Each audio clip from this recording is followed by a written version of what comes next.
We're live. Yeah. Hello. Okay, great job, guys. Hello, everybody.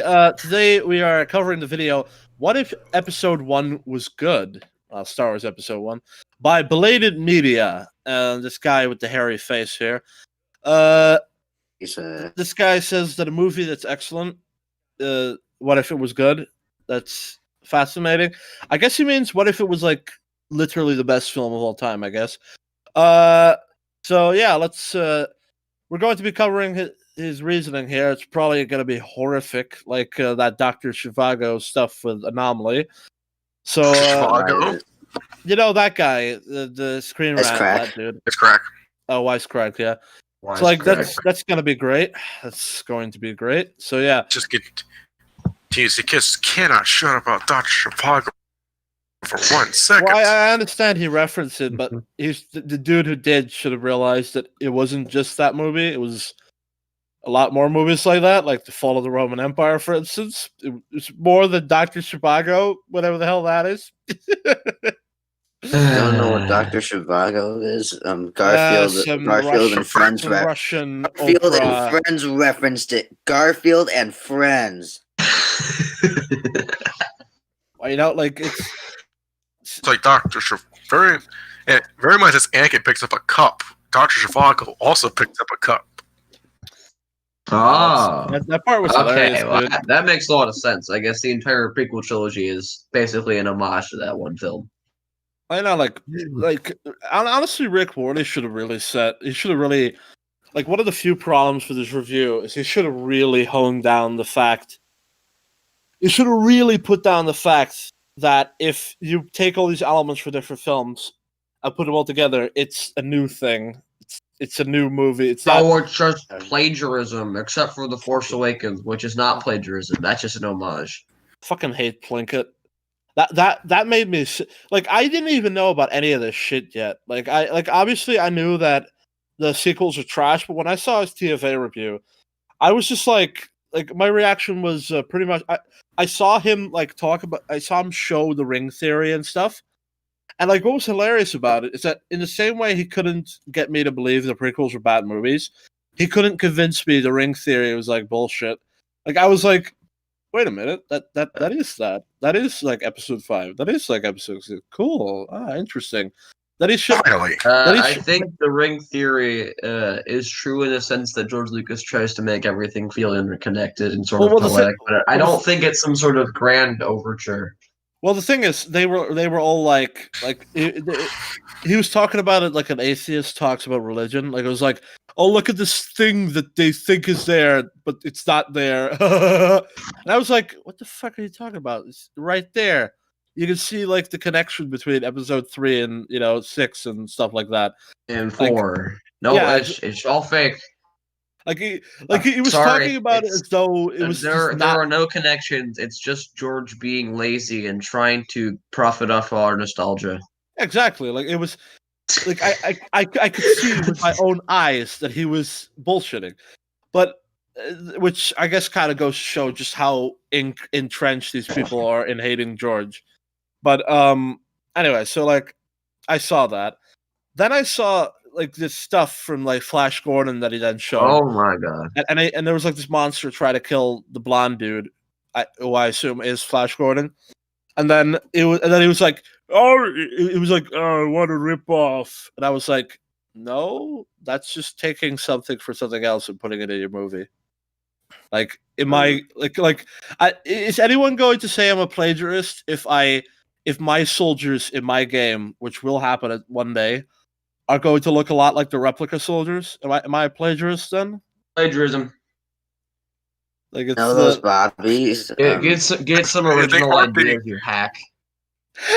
Like, if it's like, you can. Let's be honest. It's got to the point where it's barely an original idea, but what makes you convey that idea? Well, there are original ideas, but, because, like, I mean, you can make a movie or a game about anything. Like, I mean, what was that game called? Tangled, Untangled, something like that. Like, Unraveled. Yeah, that was it. Yeah, like Unravel. That by that super awkward guy who was. Oh, that was one of the most adorable things I'd ever seen. But like he has that little rat cat thing that like goes around and does stuff, and he's like connected with someone else. There's all types of creative things you can do. It's just that like what I would want to make is like some. I don't know if I would make a flat out action game. It would be like an open world combination between Men of War and Metal Gear Solid or something like that, and it would. But like the story would be something more interesting, I guess. But like when it comes to design, if just in general, if I were to like tasked to make a design, like I would always go off from like this replica soldiers of fear and maybe the soldiers in Half-Life or whatever, because that's what I grew up with. That's like what inspires me. Like I like that shit. Same way George Lucas took what he loved in the TV shows that he watched and because like I mean like that dragon thing with the claws, that's not the same thing as the Rancor. Like that's not the same thing. Like that thing breathes fire and looks terrible and walks really slowly. The Rancor walks faster and doesn't have fire. Like it's similar. It's very similar, but it's not the same thing. Like my soldiers in my game, they're not gonna look exactly like the replicas. They're gonna have different things, which I think makes them look cooler. But that's the whole thing about being a mashup artist, is that you take elements from so many things and then you combine them with other ones and you make them better, and you put the better versions of what you had in. Like if you look at if you look at the snakes that want to kill Padme, they are worms that are sort of like centipede worm snake things. That is better than the centipedes or the snakes in the James Bond movies and stuff like that. Like that's a better version of it, and they're also intelligent. They can hide from R2-D2. Like like that's like the fascinating thing, is that it's also an upgrade at the same time. Not to say that a blatant copy doesn't have to be bad or anything, but you get what I mean. Like it's that sort of stuff that people just don't give him credit for and think is just derivative. Well, it's really not in any way. So I mean, the stormtroopers do not look like the German stormtrooper. Storm Division. Oh my god! I just realized something. Stormtrooper is like a Dutch word. It's not a Dutch word, but it's like a German word. Like it's stormtrooper. Yeah, that is interesting. Well, I mean, it's all right. Well, let's get off of this. All right, let us start with the video, my friends. It's only 12 minutes, so let's do. Yeah. You all ready for this shit? Yeah. Sheep, are you in the watch together? Wolf, are you in the watch together? Yeah, he's in the watch together. Yeah. Okay. All right, let us start with this shit. The beginning is gonna piss us off. That's for sure. What if episode 1 was good, like really good? What if? You mean like it already is? Yeah, I don't really see what would be changing here. It would go from amazing to really good. That's kind of a downgrade. Oh my god, this guy is just like Chris Stuckman. I can make dozens of pictures of his face. This time we have a green background, so we could just clip it into anything. That's cool. All right, let's do this. Like, this is the film I'm directing, and I was like, no, let's go through this right now, and let's see all the points that work and don't work. And I'm going. Yeah, because that's totally what someone would do if George Lucas hands them a script. Well, I mean, like 95% of the things in Phantom Menace work, so you'd really only be giving a slight tune-up. But like, you could sense like the hostileness of this guy too. Like just. Like it's like, shit, George. Hello. No, okay, you're the executive. I'm George. Hello. Here's the script for episode 1.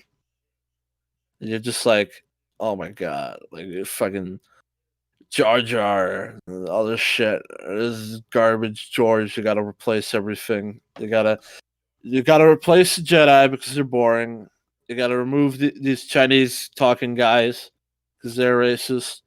You gotta remove Jar Jar because he's stupid. Like nobody would do that. I mean, I'm sure that some people would, but like here's the thing: it's like George Everybody at Lucasfilm had an insane amount of respect for George. George makes movies like he wants to. Like this scenario. George is probably like, I'm bored. What can we do better? I'm not bored. He has like his one friend who's helping him. The scenario that he's talking about, this not only would this never happen, but it would undoubtedly make a worse movie because. I mean, to be fair, he actually did receive a fair amount of criticism for his drafts. Oh yeah. I mean, look, it's not like nobody. Like again, the whole nobody questions him is retarded, but but like what I'm saying is that like if like say that I would be like a hardcore executive and George would for some reason drop his whole fighting to get his vision on the screen to the death thing for no reason, and he would all of a sudden listen to me. Like the first thing I would do would be like, changing shit to make it safer. So I would wreck the story. I would take out Watto and stuff like that and replace them with safe, boring versions. And like Watto would be turned into like a typical like white slaver type guy. He would probably still be an alien. He would still be an alien, but he would be like, fucking boy. Like it would be, what the hell is this shit? 11-year-old black child made 1K selling N-word passes to white. What the fuck? Okay, well, so N-word passes. That's great. What the fuck? What? I need to be like that though. 11-year-old black child.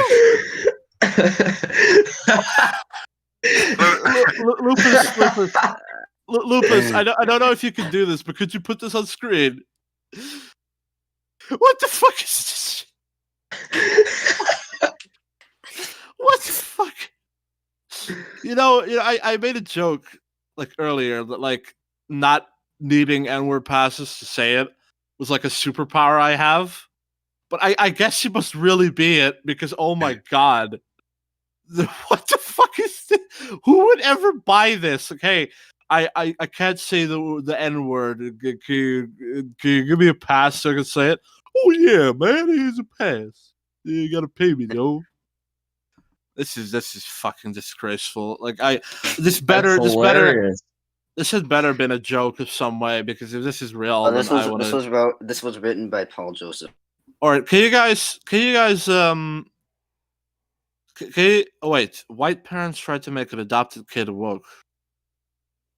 Oh, is this like a joke where he's like making fun of those people? What parents adopted charges show that made of a sound. Just go on before. Let's just move on before. Yeah. I assume that Joey's in a chat and he's probably going to yell at us to go. If a boy, this is ridiculous. This is. What do you mean they failed? This is funny what he's doing. He's making fun of the. Oh, I hate. Oh he succeeded in every single way. He's making money, making fun of these people, and he's on the news. Like I'd say that's a success. Fucking hell, this is stupid. All right, let's move on. This as hard as that is. Yeah. Please don't do that again during a stream. The N-word passes. All right. Well, if anyone were watching this, just gotta. Anyone see this? If this is not on the screen, if Lupus could have put it on. Apparently, black boy is selling N-word passes to dozens of white children at some school, making $1,000. So that's what we were just laughing at. Let's move on with the freaking video now. Okay, then. I'm not gonna send. All right, here, let's go back because you had to press the button too quickly. Rework it right now with you. So here, bearing in mind what George Lucas presented to all of us, we're going to get my version of Episode 1. So here I can feel his anger. I can feel his anger. I don't feel anger. I can feel you. I can hear like a tinge of disappointment and being like, hey, guess what? Doesn't matter because now I'm about to fix it. Oh, it's just like this is my version. This is mine. Not what I got. It's something I kind of noticed like a discrepancy between the prequels and the sequels.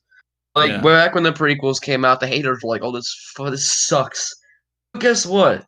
I'm gonna make it better, and then like 2012, they're like, "Oh yeah, guess what? We're gonna get good Disney Star Wars films, yay!" Now they're like, "Oh, Star Wars is dead. I don't even want to see Star Wars anymore." Like the prequels, even people who hate them, they just wanted to see better Star Wars films. Now they don't want to see any Star Wars films. As if the films are bad in any way. I think he also wants to see. But like I'm more understanding of somebody who hates the prequel. Yeah, Like, I know. I want to see better stuff instead of someone who's like, oh, I don't want to see any more Star Wars because of the prequels. But it's more understandable with the sequels. I totally get that. I just refuse to accept that from anyone who, in the same breath, says the prequels are bad movies. Like that's like saying that I want a good movie about Terminators just after Terminator 2 came out. Like, just fuck off. Why didn't Arnold kill if you're like ER and you just have like incredibly high standards, then I guess. What the fuck happened to Arnold shooting people? Now he's boring and he's helping kids. They've got rid of the violence. This is a terrible sequel to the first movie. Why did he kill himself at the end? He could have taken why did he kill himself at the end? He could have taken the robot arm, put it on his old arm, be like new and awesome again, and like dominate the world. All right. What if? What if the world sucks? Okay, sorry. I don't. Let's go on. Now, the big thing whenever making a sequel or prequel, whenever you're revisiting a franchise, things need to feel old and new at the same time. Now, that kind of what happened with Phantom Menace, though. I mean, they had a ton of elements from the original he's in front of a green screen, and it's you never want hair like that when you're in front of a green screen. It makes it obvious that you're just there. Oh my God, Wolf! I was going to comment on it, but I was like, no, I don't want to be like Rags. I'm not gonna point out like technical flaws in someone's video, and then you just go ahead and do it anyway. Whatever. I mean, like, if he trimmed his hair or just went bald for it. What the fuck? No. He's got like if there's anything good going for this guy is that he looks like the dude from Max Payne 2. Is not ugly, but he's got a real beard, unlike Chris Tuckman. Okay, that's really not nice. Chris Tuckman has a beard. He just has a more manly beard. Anyway, now thank you, Wolf. Now we're talking about his physical appearance again. Oh, take a look at him right now. Anyway, we can look at men. And you guys to look at men. You get to look at men. I wonder if that's like actually an argument that women would bring up in, like, I don't know, Twilight. You get to look at men. Anyway, people saying that this is a female power fantasy with tons of men. Who gives a shit? You get to look at men. Who gives a shit? You get to look at men. Yeah. No, all the women in TLJ are ugly. Major Leah. Major Leah. Okay, let's continue. Yeah. So basically, this guy said that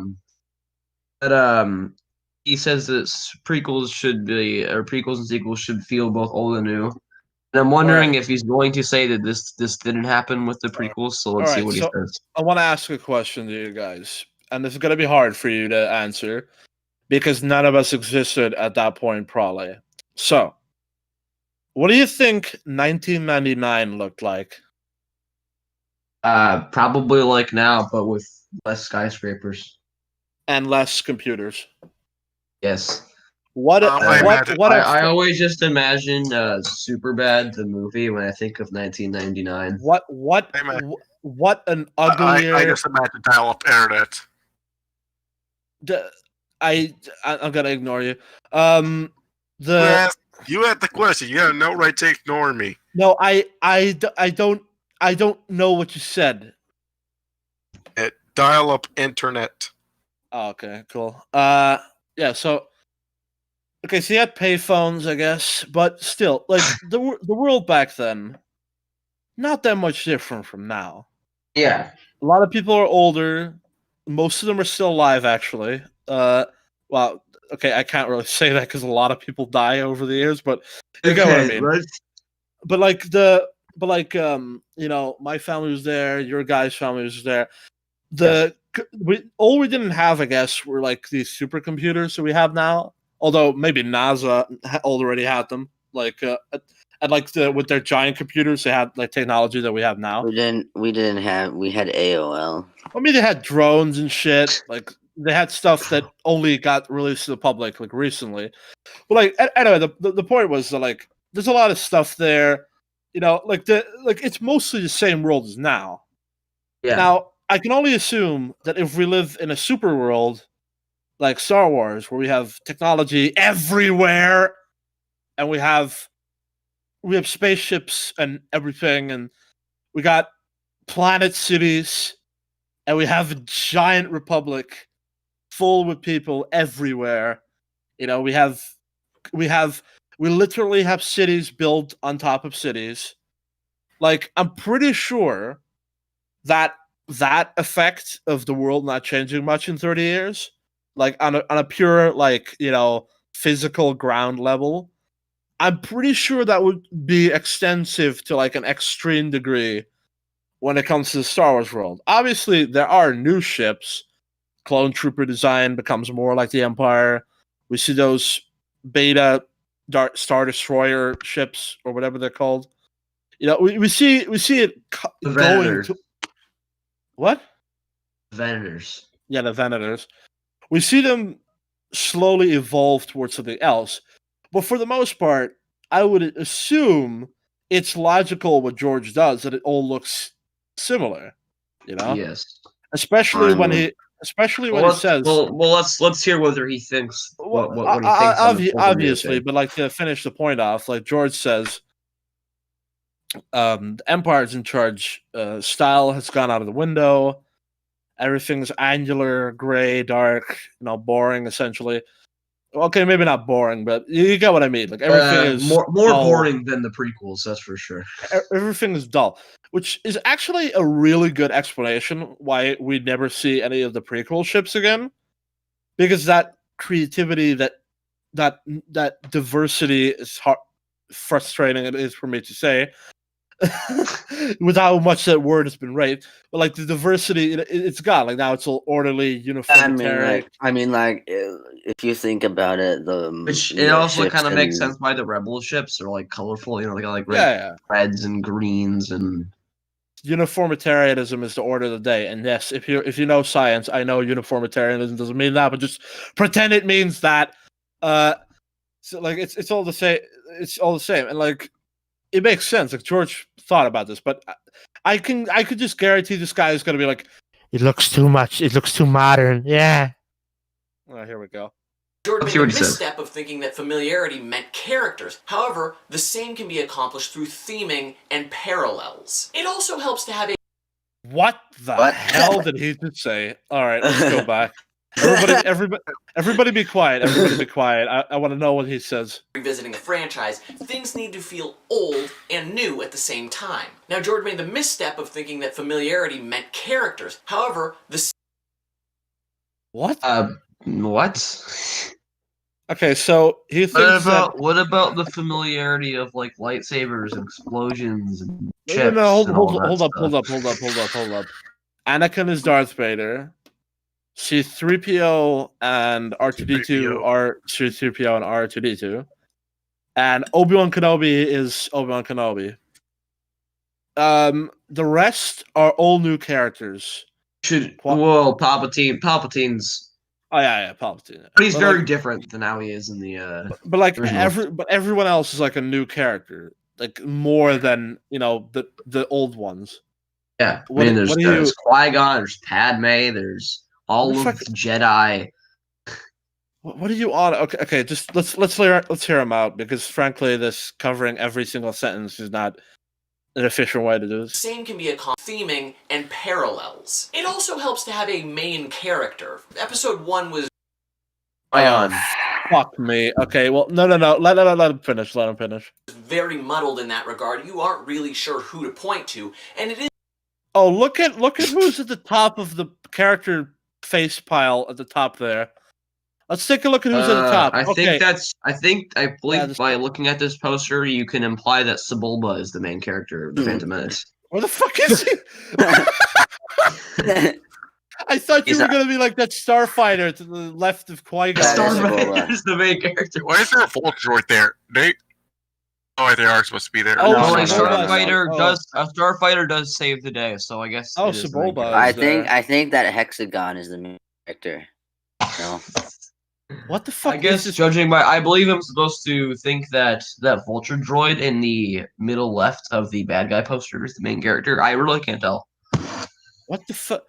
Okay, so unironically, is this guy honestly telling me it's muddled when right there? Yeah, at the it's a pretty popular Plinkett point. So I know, but like that doesn't excuse his retardation.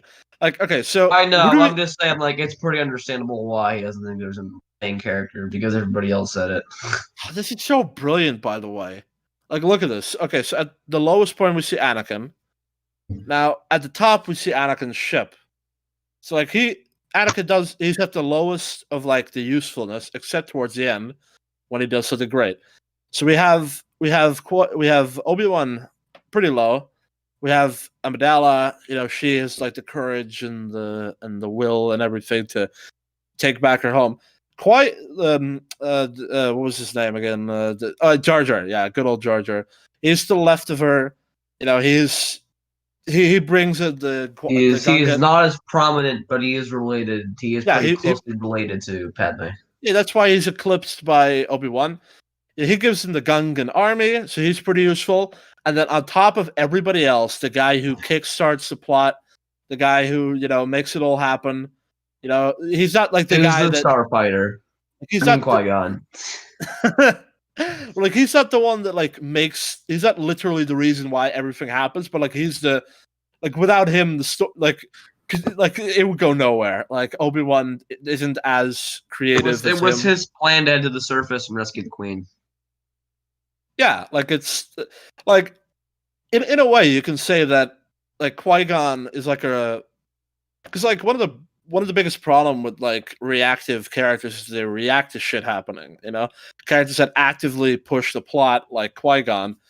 Like honestly, there's not that many of them besides Anakin and stuff, that's just a movie thing probably. But like anyway, Qui-Gon is at the top, and then when we look at the bad guys, battle droids down there, Sebulba better than battle droids.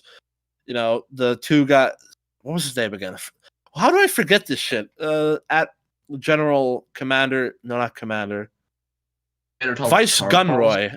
Vice Gunroy above him, and then Darth Maul and the Emperor. Like this is so obvious. Ugh. And it is really apparent who it should be. It's Obi-Wan's story. What?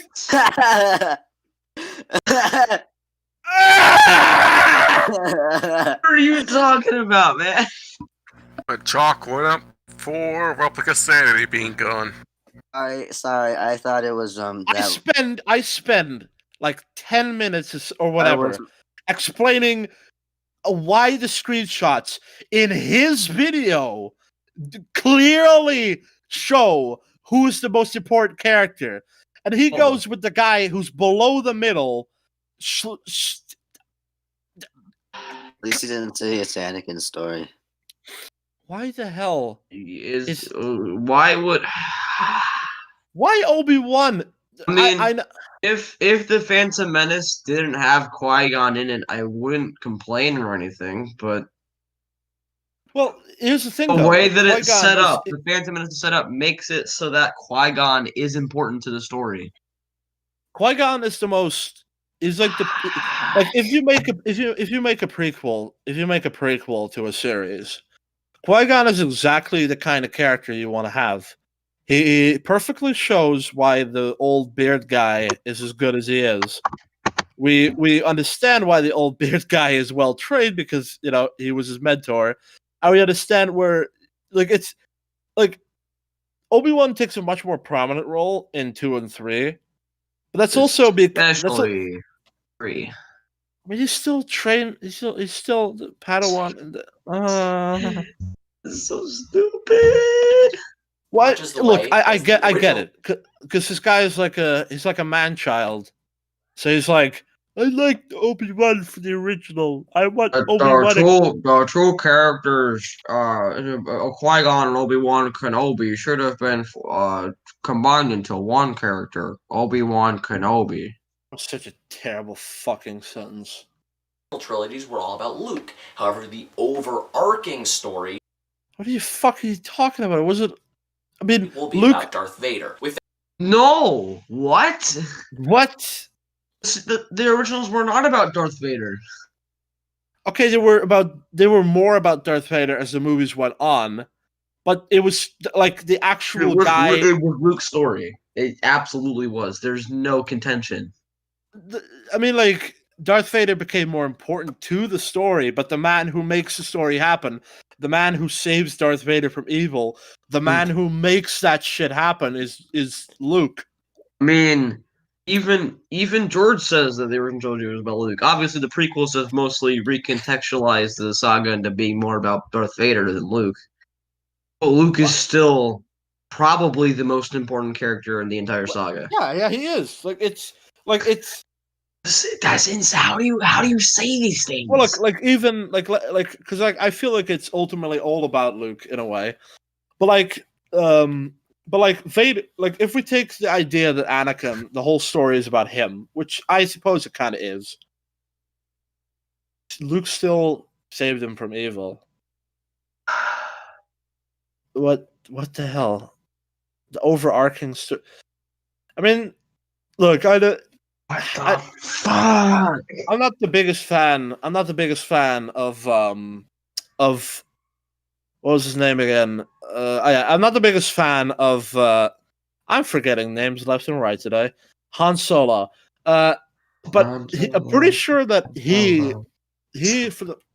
I'm pretty sure for the most part Han Solo is driving the plot in A New Hope, and he is he is because Luke like he's more of what I mean. To be Luke's like the guy who comes up with all the plans. So I mean, what I'm saying is that like Luke, his parents get killed. You know, he gets taken with Obi-Wan. You know, he's not a pure reactive character. Yeah, he's a little bit more complicated than that. For the most part, once they're with Han Solo, he's like taking care of how they accomplish the goals.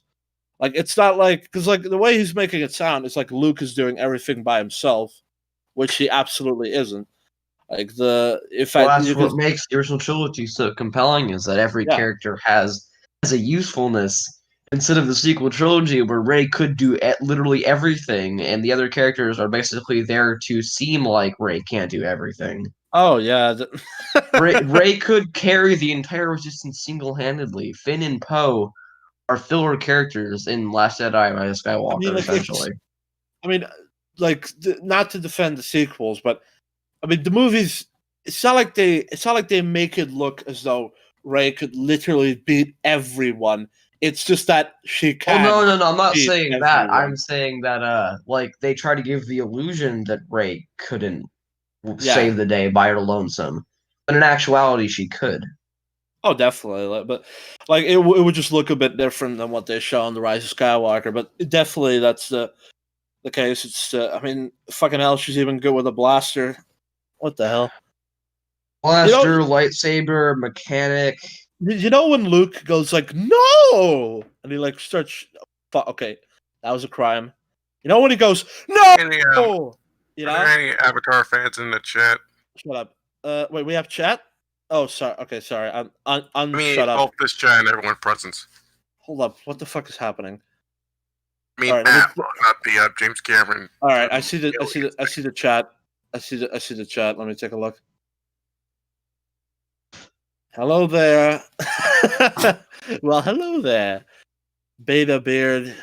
A Beta Beard, really, Kurt Boy? I don't know. What? There's nobody talking about Avatar here. What's going on? Korra's coming to Netflix.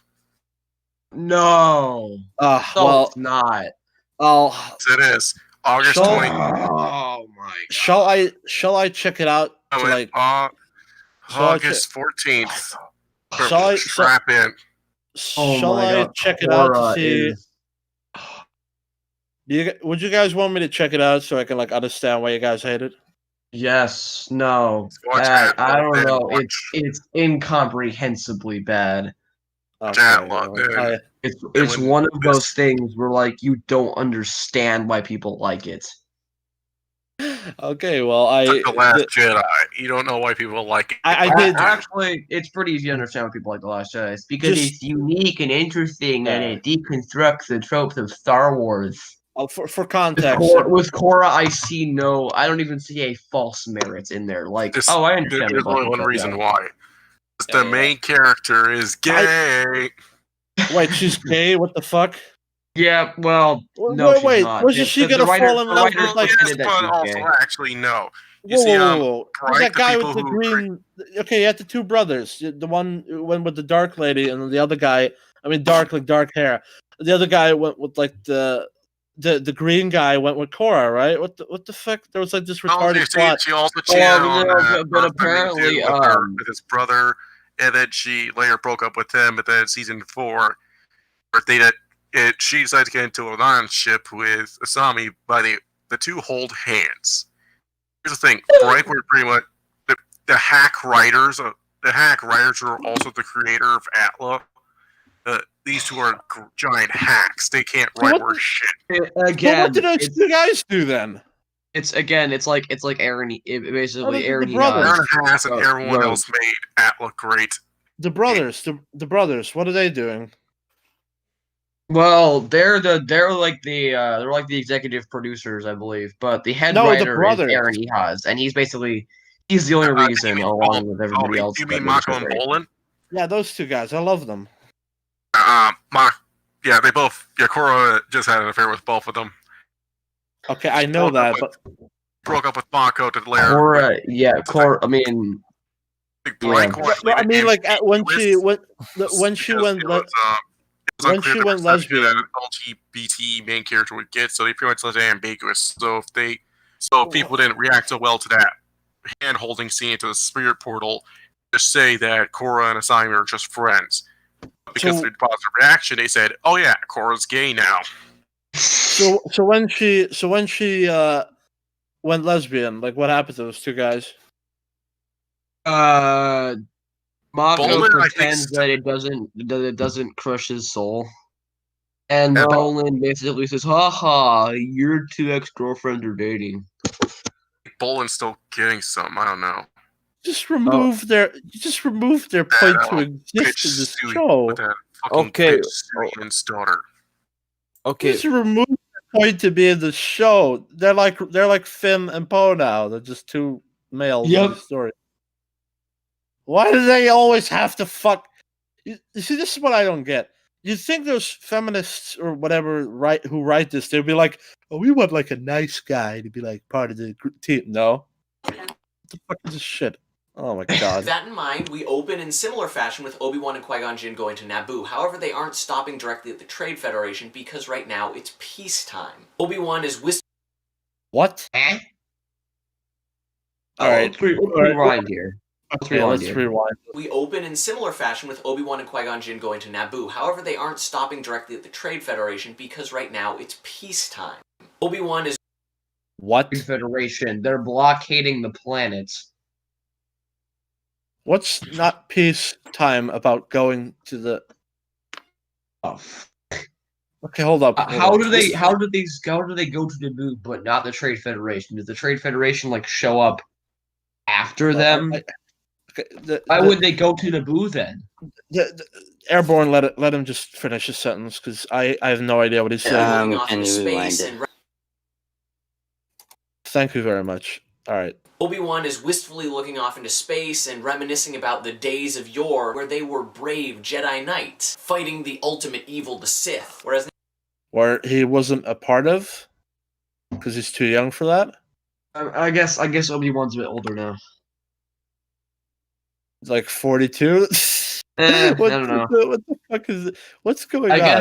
guess in his alternate timeline, basically the Jedi, like I don't know, like 30 years ago, 20 years ago, were like these insanely powerful warriors who Like, conquered Sith empires, and now they're like, oh, now they're like little bitches that. 1,000 years of peace.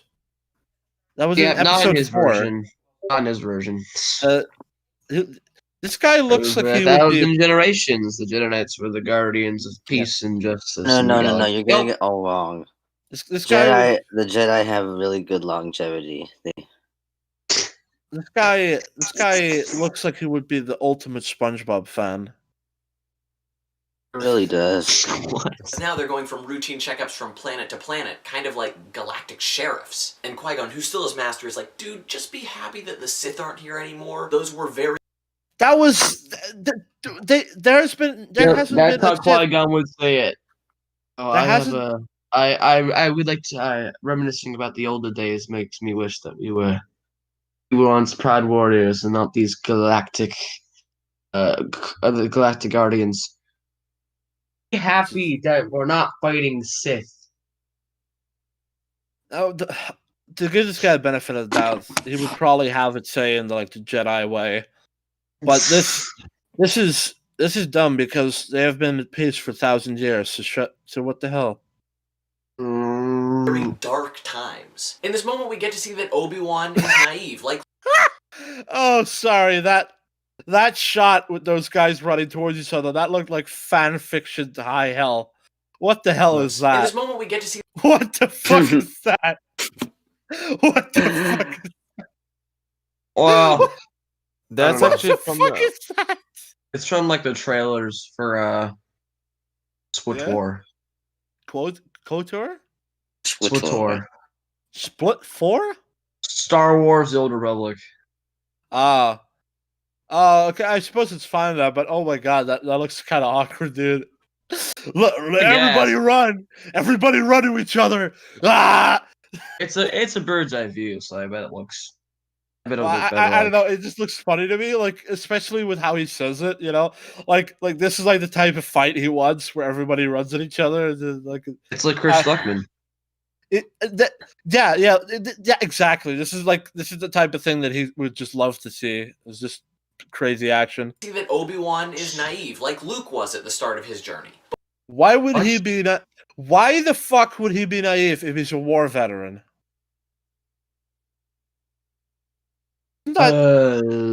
Because it would be like Luke, and that's cool. But if he was a war Bro, veteran, shut up, and like let him talk. I think I don't know. okay. But we don't have much time to think. What's this? The Trade Federation? They see that the ships are all going to the palace and they divert course, so they Don't have they much find- time to think Yes. about it. Yes, they just fucking go to the palace for no goddamn reason. We're going to go to the palace because Trade Federation's arriving. Dude, you do realize that they decided to go through with the plan because the Jedi showed up, right? Like, obviously, But why would they be on Naboo? Is it because they were like checking up on the place? Is like he never really explained that. oh yeah, dude, that's a And good. isn't it kind of a massive coincidence that they're on the I mean they talk about like George Lucas and with his coincidences and his plot contrivances. This is way more of a coincidence than we gotta check up on these shady people who might be invading instead of the Trade Federation happened to show up on the planet that we're chilling on. Dude, he is doing a fucking rewrite for 2-hour-long movies in 11 minutes. Like he's already given up in my book. Like we're just laughing at it. This is ridiculous. Like he's just asking for like I know exactly what he wants. He wants like a movie like Divergent where it's like, oh my god, are you guys evil? Well, I'm going to betray you and risk everything because I'm a good person. Oh, I'm evil and I hate you because you're good. I'm gonna go kill you now because like we had planned this shit for years. Like obviously nobody could have known this because we're evil and this had to happen now. You good luck trying to stop me. Oh my god, you stopped me even though you're barely trained and I'm super powerful. Oh no, ow. Dude. Like, to be fair, the girl in Divergent is way less of a Mary Sue than Okay, th- that's th- not really fair. Ray is the gold standard of Mary Sue's. You can't I really. know. It's not really saying anything. Say Well, that let me was- put it this way: like the girl from Divergent, she has like constantly people as like human shields, like literal plot shield people to stop her from dying. You know? Yep, just like Ray. Well, actually, now that I think about it, it's still more competent because her own mother was one of those. So it's like, okay, I could see how that happens. Like, but it's it's that that's I. Those movies are okay, but freaking hell, is she overpowered in ways? Yeah, it's the yeah, it's. I hate this shit because you know exactly because we're just watching some stupid person talk, you know, but like we know ourselves I'm back. that what we calm down, Michael. Don't post NFL shit. So we know that this is just essentially just some guy who wants some soulless action that's talking about some like we know what he wants. honestly, I this sounds like really rushed and like how is like this is this all happening in like 3 minutes? Yeah, like we know what he's talking about. And what's horrible, like the real horror of this, like what we're talking about now, is that we realize that what he's talking about became real, and there's like actual like it's now a thing in movies to like just be this rushing mess that just like you know like what he's advocating for is the murder of substance and like just because like he doesn't know that he's like, well, you know, we could have him be like, oh, well, we used to be good ones. Oh no, the guys are evil now. Gotta stop them. Like you know, like that's like what he like thinks because like this guy, what he's essentially doing is like, well, I wish it was like this, and obviously we'll just have all the substance and shit come out of nowhere, but it's more exciting, so it's better, right? You know, like it, like that's, you know, it's interesting. Like I saw this movie. I think it was called Anna and the King. I saw it when my mom. She liked it way more than I did. It's essentially this movie about this woman that she becomes a teacher of the children of I do know that movie. this Indian king or something like that. I don't know Oh, exactly. It's You about- mean the King and Yeah. I? That one? The king and Anna and the king and Anna, one of those two. No, Like- it's called King and I. The King and I? Okay, well, I saw the 1991 version. I also saw the older version. That one was pretty fun too. The King guy was the same guy who played Ramses in the Ten Commandments. That was pretty cool. But so like that movie, like I saw a critical analysis of it. People say it's boring. Whatever. That's It's their not opinion. boring. But it's a 3-hour long movie. Boring. And for what the story it's trying to tell about how she is, you know, keeping to her values and imparting some of her values to the king and his children, and, you know, and like showing that a different way of doing things is, you know, also good, but also at the same time not, you know, trying to disrespect him and like there's a whole interesting story there. And if you pay attention, you know, like the 3 hours will go away very quickly because there's just so much happening. You know, it's world buildings everywhere. Like, yeah, it's a real historical event, so obviously the world building is a bit easier than something like Star Wars. But you know, it's interesting. And if I look at movies of like a similar thing where they deal with, I mean, to be honest, those tend to be better nowadays. But you know, like I really feel like this whole let's have less talking shit, you know. I really feel like that's like a fundamentally just, you know, there's truly something being lost with movies now. And there's such a frustration when I hear this guy talk because I know that opinions like this is what creates movies like Star Trek Into Darkness or something where, you know, it's just like just dumb shit, people running around like retards. It's just sad, you know. It's like Yep. Angry Joe summed it up perfectly when he reviewed that one Star Trek game. Like he was like, not to say that he did a good song, but he pretty much explained to me why people wouldn't like it. You know, who were old Star Trek fans. He was like, "This is blow shit up Star Trek now," and I was like, "Oh God, that sounds horrible." Like, you know, the fuck the old shit where they talked and it's we have really lost something, and we have to get this shit back, dude. Like if you watch this, you're a writer, please don't have people run around in rooms for 10 hours. like I would like to see people talking and understanding what is happening in the world. I don't know what the point of that tangent was, but I think people would get the idea of what I'm trying to say. So you Let's, hate the Yeah, let's move on. Any predictions? Because honestly, this is very predictable. Like, simple. We've already covered oh that. yeah, he'll probably say that. He'll probably like do away with the political scene and say that Yeah. this makes it simpler and easier to follow. Oh, let's see here. The fighting should be slower. Let's see what he said. Not Jar Jar. There's not much time to think about it because what's this? The Trade Federation. We only saw Jar Jar for like half a second, and he already put like a big. Let's see. They see that the ships are all going to the palace and they divert course. So they land and they find out from some native Gungans, but not.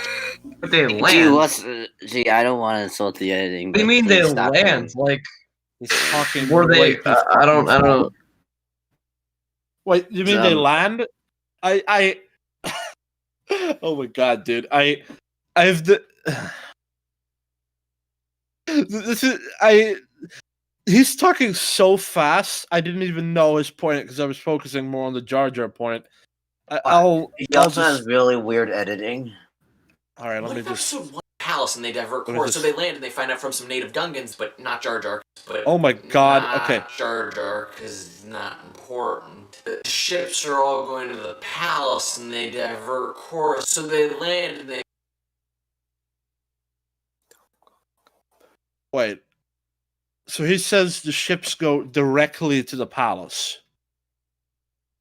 Makes no sense.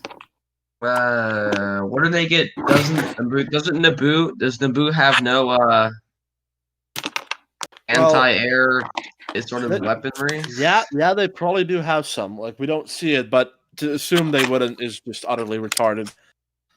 Like look, the droid army is way stronger than the defense force of Naboo, but the defense force of Naboo can absolutely fight them.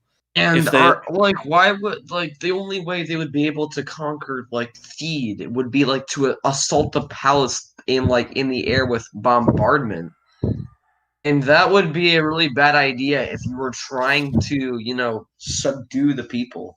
Well, the way they attack it, you see this endless horde of tanks and droids just walk in, that would break any morale that the defense force has. If they literally just land right in front of it on that open field, they could shoot at the ships and pick them off as they come out and have an actual fight. Obviously they'd still win, but it would just be a waste of resources to be stupid about it. So yeah, that's another great fucking point. That I feel like these people don't know how military shit works. What if episode 1 was good? Shut up. All right. Going to the palace and they divert course, so they land and they find out from some native Gungans, but not Jar Jar because it's not important. What? I literally just keep catching up. I suffer from some reason the video keeps resetting on my end and then it starts back up. Restart reload your window. All right. Well, this is another guy that doesn't understand. It just keeps going from the start before it picks back up again. Well, then reload your window. Weeks. Obi-Wan gets excited at the chance of action. Okay, stop. All right, going back. So yeah, this is a guy who doesn't understand the purpose of Jar Jar. Would you guys Jar Jar is meant to make funny jokes and make the kids laugh, and Yeah, he's alright, so- also the worst character in Star Wars. All right, so Clearly. Deviant, I think you're a good pick for this. Explain Jar Jar's purpose. Jar Jar is a comic relief. He is and he's also the kid. He's also His narrative the, purpose. Oh, his narrative purpose. Well, I mean, he helps secure the battle. He helps secure the guns, and he. Okay, well, I'll just say it then if you're gonna be so quiet. He's the one that makes the link between the people of Naboo and the Gungans. I said What are you talking about? Jar Jar doesn't have a purpose. Yes, I especially She's just there to make jokes because obviously Star Wars fans are stupid. I still laugh at that. He insults the fans so many times, and yet so many of them are like, it really is like the Emperor has no clothes. Like it's just fucking, it's so crazy.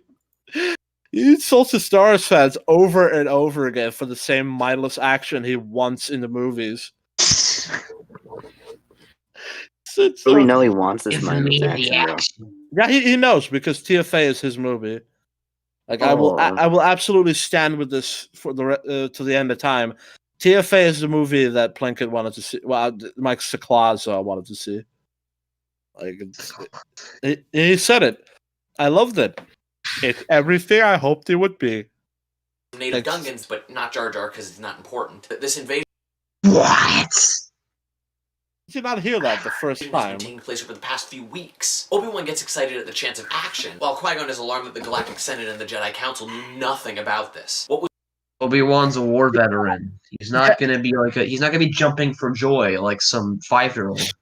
What is this? What can you imagine like could you imagine like a bunch of old men, like 40, 50-year-old, that kind of thing, all just running down like a street to like go fight something. Like, yeah, let's do this. Like it's what the fuck is this? Again, how old is Obi-Wan? I don't know. Was he 10 when he fought in these? He's 30-20 arbitrary wars, and now he's 30. He's 30-20. He's 30-28, 28, 30, 36, 40, 20. That's his age in his was once a movie. routine checkup is now a rescue mission for the Queen. So this rescue. Why would they attack them, though? You haven't explained why the Trade Federation would attack them and commit suicide on like a political level. Because they're the bad guys. You know, the Empire was just bad guys, so why can't these guys be bad guys? Imagine if North Korea just randomly attacks Japan for no reason. Like, that's the end for North Korea. I would. They don't even have a navy. Like China. The Trade Federation's plan, or Palpatine's plan, basically attack Naboo and make it look like a peaceful blockade. And then extract, and then strip them of the resources. Like, that's pretty genius. Let me clarify. Yes, North Korea does have a navy, but it's not one that's even. Do I even? Thinking, at least. It's almost laughable. Why do you think? Whatever. The reason I picked that one is because. Mom. The reason why I point that one out is because China would potentially, protect North Korea, because in many ways North Korea is a proxy of China. But yes. But like the thing is, if they would just randomly attack for no reason, I think in that situation, even China would be like, "Dude, what the fuck? I'm not gonna protect you. I'm not gonna start World War III because you just decided to be a dickhead for no reason. Fuck you. You're dead now." Like it's like the whole reason why any of this works in the first place is because Palpatine, as well as just the general flow of time, has brought the Republic in a place where they can't get shit done. So, and like them taking over the planet, the Republic might as well be like, "Well, young man, I don't know what you're talking about. Well, it might be true, but we might send like a search party of people to go look at what is going on." It's like their reaction time to this shit is retardedly slow. Like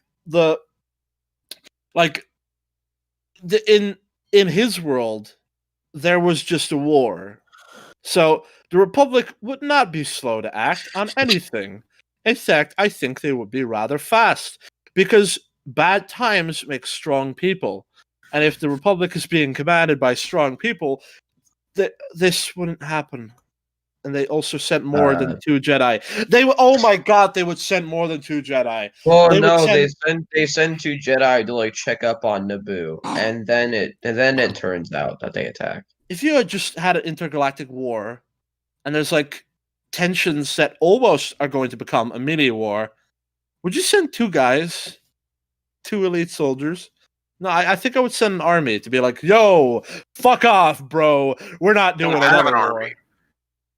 Republic's been demilitarized. Yeah, I'm talking about his fantasy version of the prequels, where there was a war a few decades back with the Sith that they just killed. Like it's again, this video is 11 minutes to try and rewrite a 2-hour movie. This is insane. This is utterly insane. Let's move on. And subsequent escape is now our first real burst of action. And since we've spent more time getting Okay, how much do you want to bet that he'd wish they like legitimately just take on? Wait, what do you mean we spent time getting to know these characters? They talk about war for like a minute, and then they get attacked. Yeah, oh my god! Like I'm pretty sure just through their interactions in the first 5 minutes of the Phantom Menace, we know more about Obi-Wan and Qui-Gon than we do in this brief explanation that he gives. Look, I think I know what he's. Because, like, here's the thing, Airborne. This guy's lazy. Like, he's legitimately lazy. Like, he thinks the character development will just happen. You know, like it just happens in the sequels. Like, he doesn't realize that when Episode 4, they have all those battles on the Death Star, he doesn't realize that that isn't character. Because, like, obviously there's a lot of, I suppose, like, body language and, you know, we see how Han Solo would act and fight it, but everything in the movie sets him up to fight that way, and everything sets Luke to fight off in the way he does. You know, like I suppose the only one that isn't really set up is Leia, because she just out of nowhere grabs the gun. Well, no. She was not your average princess. We already knew that with how she talks to Tarkin. You see, this is what I'm talking about. There's so much to all the characters. Like that fighting sequence that goes on forever in Episode 4. That's not the action. Doesn't just like the character development doesn't just come out of nowhere there. Like it's not just this automatic thing that comes down, because that's what he expects. The interactions show us things about the characters that slowly change over the course of the movie. You know how in some movies you have 2 guys fighting together and they're like, "I didn't know you were that good at this. Oh yeah, I learned it last week," as they beat the shit out of people. I guess he must just think that would be like a legitimately good way to make this. Like He's like a weird version of Chris Stuckman.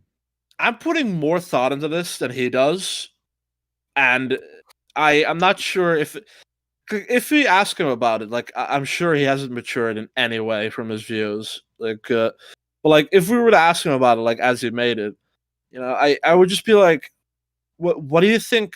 Why does that happen? Why does that happen? Why does that happen? Why did you make the video 12 minutes? Like he's just like, oh, I just wanted the lasers and shit. to know our characters, we're going to be more invested in this action, as opposed to Why? Okay. Oh fuck. I mean, I could just use like the narrow excuse. Oh, but Obi-Wan is just like Obi-Wan is Obi-Wan from the originals, so we were attached to him. Okay, Airborne, let's listen to this. to meeting 2 strangers who then immediately take out their lightsabers. And from They do immediately take out their lightsabers. I want to commit suicide. No, I don't want to commit suicide. Sheeb, hello, are you there? Okay, he's not here. Okay. Let's see this to again. meeting two strangers who then immediately take out their lightsabers. And from the escape, this once a routine checkup is now a rescue mission for the Queen. So this rescue and subsequent escape is now our first real burst of action. And since we've spent more time getting to know our characters, we're going to be more invested in this. He talks way too fucking fast. I cannot understand a Shapiro. I cannot understand I wanna a hear this one more single time. fucking So word. this rescue and subsequent escape is now our first real burst of action. And since we've spent more time getting to know It's like he's I talking like a want nor- to hear it all. I put him I put him at 75 seconds, and now he's talking at like a normal person. It's fucking ridiculous.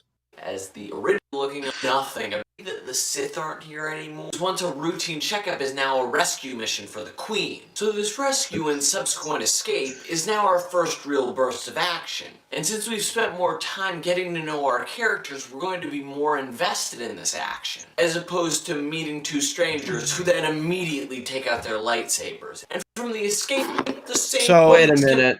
So did you just Alright, forget? so- I'm gonna I'm pull just up Disney thinking Plus his point to fact is- check him on this. What if episode 1 was Queen? Sorry, for some fucking reason it resets the stupid. It resets the timeline every single time I slow or speed it up, like to like do anything. So I'm sorry about that, guys. But he's just saying that his retarded Star Trek style running around, retarded nothing. You know, Sort of like knowing them. No, I'm pretty sure he's saying we should know these characters better by them having weird banter.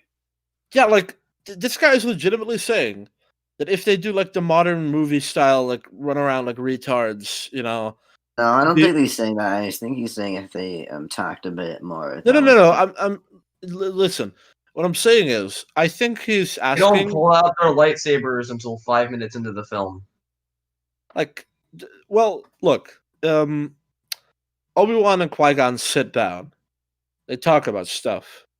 His version, they sit down, talk about stuff for like 20 seconds or something, and then the Trade Federation immediately begins to go full evil, and they like run away. I got no idea what story he's telling anyway, but the angle he's taking is so batshit insane that because like he's comparing it to the normal movie, and he's like, they sit down, don't do anything, and then pull out the sit. No, they talked. We already got character development. Don't center on your anxieties, Obi-Wan. Keep your focus here and now where it belongs. But Yoda says I should be mindful of the Force. Not the Yeah. expense of the moment. Yeah. Oh, man, they we should get- be reminiscing about old times. And Yeah, Hey, this remember- hardened war veteran should be talking about action like it's some sort of TV show. it's- remember, like his dialogue is Not remember war the flashbacks. Andaluvian bugs? Those He's- were really difficult. his Yeah, dialogue is in like another solar system of George Lucas in terms of just inferiority. And George Lucas should change his writing style to accommodate for how I want the prequels to be. so yeah, I know, but like his dialogue is way worse than George Lucas. And he's like legitimately thinking that he like no the arrogance of these fucking people. I have Then no immediate- idea of what his story. His story is like, okay, like the 30 years ago there was a war. Now we are fighting. Okay, now everything's calm, and we're doing more routine shit. And the Republic has become insanely lax, just insanely lax, in 30 years. Even though the leaders might still be the same people from back then, and the Obi-Wan is a war veteran, so he's not 25, he's like 30 or whatever. No, it was 30 years ago. So he should be like 50. What the fuck? Or like 40 Remember. years. Yeah, I mean, But wait, Qui-Gon is like 60 in the Phantom Menace. Like so well, this review is in 2012, so I guess he would know that Jedi became like more because Ahsoka Tano like joined as like sort of like a semi soldier at like the age of 14. Yeah, it was, So I guess Second in Jedi America become when he's warriors when they're young. But like, this isn't just like taking on some random missions during the Clone Wars. Apparently, they like fought like Sith empires back then. yeah, but like, no. doesn't this Guys, make just- doesn't this make the Clone Wars look like total shit? Yes, And actually. like, if we saw this, wouldn't we be like, oh, we'd rather see that then? You know? Who cares about like 3 years of droids fighting droids with faces?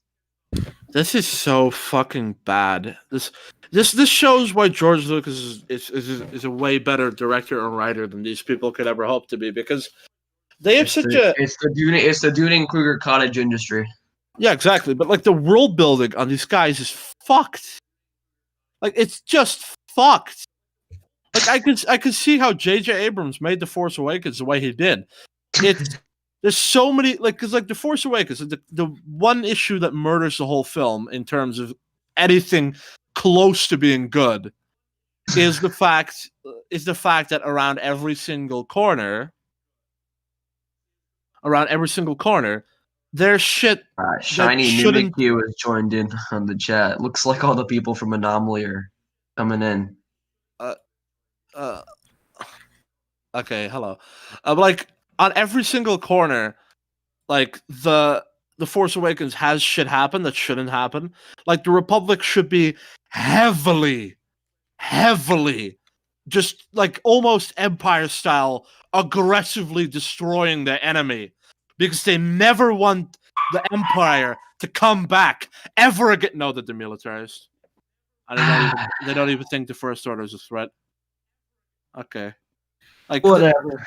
stuff like that is everywhere in the Force Awakens. But Star Wars has never had good world building. And what he's advocating here is for Episode 1 to be like the Force Awakens, where it's just we just have these two like middle-aged guys, or like have one guy that's like unrealistically young for like the time period it comes from, and then just react in 100% illogical ways. Like I don't give a shit who you are, even if you fought in World War II and the war went swimmingly for you. Okay, actually, the Iraq War is probably better. Like the Iraq War, everything went swimmingly. Like nobody in your squad died. Everything went well. You know, you were fine. You still killed people with your own gun. You think that doesn't affect you psychologically in any way? Nope, he just wants to get back into the action. Yeah, let's go kill more people Take and out their have lightsabers. war and And from the suffering and escape, the death. same Alright, let's just keep going, this idiot. beats can play out as we land on Tatooine. So they need parts and they need to go down and get the pieces. Now this is where we Whoa. Okay, I have to slow this shit down. We're just gonna play the video at 75. I don't give a down and shit. get the pieces. Now this is where we start to deviate No, a no, little more. slow down. Because in the released film, Alright. they need parts and they need to immediately take out their lightsabers. And from the escape, the same beats can play out as we land on Tatooine. Okay. He was talking so alright, so he's essentially saying the escape is just like the movie. Oh my god, this guy talks fast. So they need parts and they need to go down and get the pieces. Now this is where we start to deviate a little more. Because in the released film, Obi-Wan stays on the ship while Qui-Gon Oh, fuck off, dude. We get it. You don't like Jar Jar. Like he's putting unnecessary effort by putting that error sign down. I mean, on it's him. more effort than he put into his green screen. He hates that he hates Jar Jar so much he wants to put the error sign on him no matter what. and Padme go out into the desert. But Obi-Wan is Whoa. Oh, Qui-Gon. Oh, I mean, no Jar Jar. Okay. our main character, so Obi-Wan If there's no Jar Jar, do you think they would have taken the black security guard Captain King guy with them? Probably, I don't know. Yeah, well, maybe not. No, they Maybe need not. someone to stay with the ship, and honestly, I think it should be one of the Jedi. Hold up. Qui-Gon, and Padme now all go. Just like the Why? Yeah, because why They would you? should have a Jedi protecting the ship. I mean, Captain Panaka, the black security guard, as you call him, Captain. basically back. is like, oh, the Hutts are gangsters. It's gonna be dangerous there. And then Qui-Gon's like, hey, don't worry, they're not looking for. Now We'll be listen, safe. You can I'm not trust us. gonna. Why would they leave them alone? I'm not gonna question Captain Panaka. You know, he's probably good at his job.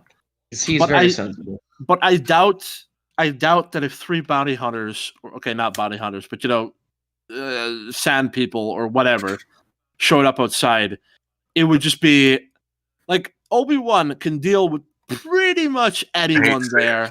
Like Obi-Wan can deal with pretty much anyone on that planet in a relatively quick way that doesn't make too much noise, or whatever. If Obi-Wan wanted to, he could literally. If Obi-Wan- Anomaly were here, he would be staring at that picture of Padme.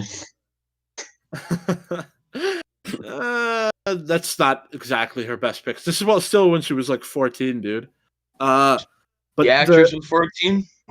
I probably not, but she was Actress younger was than. 16.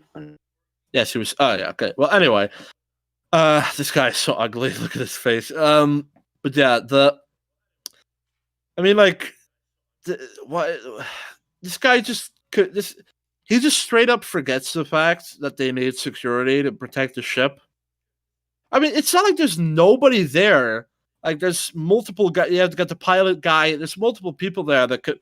Like, it's not like taking over the ship. But like, what if like a highly skilled bounty hunter comes? Oh in? yeah, They're I not mean, gonna like stand a chance. the Like a guard. highly skilled bounty hunter in the Clone Wars TV show could take out clone troopers. They're not gonna have a problem with Naboo security. The guards of the princess, I suppose, are also dangerous, but that's not shown in the movie ever. But they are, like, I did read somewhere that they are highly skilled and trained, so maybe they could, protect her pretty good. But why take the fucking risk anyway? Okay, let's say that they break in. Captain Panaka kills most of them. They shoot the pilot. Okay, good. Pilot gone. Bye. The Obi-Wan is there to like make sure that nothing goes wrong. They are there with limited resources, only a few things, to work with. Of course, Obi-Wan is going to stay there and protect the ship. Like, I know that this is awkward and that this keeps him like away, but it's he just didn't think about it. Like, it's just like every single other motherfucker that hates the prequels. They don't pay attention. I mean, he doesn't hate the prequels. I think he just thinks they're. Well, maybe this guy. Well, still, it's the same principle. People think they're not that great or could be better. Same story. They didn't pay attention. Better, Yeah, they can be better. The prequels can be better. There's a lot of things that I could point out, like minor improvements and shit. But like, it's never a shit like this because you have to dig deep for the prequel. It's like Mahler said, like, if you want to find problems with the prequels, you have to dig. You have to really dig and get under the surface of things. And then the example he gave was still wrong. Did you see? Did you see? Mahler react to the George Lucas raped her childhood song? He did react to it. He did. What did he say? It was horrible. I said it was catchy. All right. Okay. Well, Mueller. It's kind of is. Well, it's Mueller like, is now on the list of people. It is kind of catchy. I mean, it's got a good melody. Well, Mueller is on the list now too. I'll put him on the non-kill list, like to just torture his soul for like. The beat up list. You can't blame him for thinking that it's a catchy song. It's not a fucking catchy song. It's only got one tune. George Lucas killed our childhood. George Lucas raped our childhood. It's the same fucking shit. Lazy dumb. The lazy dumb piece of shit. Sorry, I am not proud. That song triggers. That song triggers me because it doesn't have any interest. Okay, there's actually a different version that does have more lyrics, but that one, it's okay. Actually, Anomaly probably only showed the part that was just George Lucas raped our childhood. Doesn't matter. That fucking 97. I The listened. world became alive. Yeah, that's what he said. I fucking hate that. So not somebody. I will make a counter song to that shit. I'll have like. And then Ray came, and we lost the Didn't JJ stakes, Plagiarisms make a? and we version of didn't that? have stakes, and then the Last Jedi happened, and I never want to watch a movie about Star Wars ever again. No. What was it? JJ Plagiarisms made Bob Iger raped her child. Bye bye, great child. But yeah, he really did. Like, fuck that song. Fuck the people who made it. You're all fucking retards. No, not retards. You're just pieces of shit. Worthless human Okay, shit. replica. Let's move on. And Padme now all go. Just like the actual film, Qui-Gon can voice some concern about taking a handmaiden out into Tatooine, and Padme can respond that she can take care of herself just fine, and maybe Yeah, you could take care of myself just fine. Especially since the most powerful people are now with me and not, with the queen.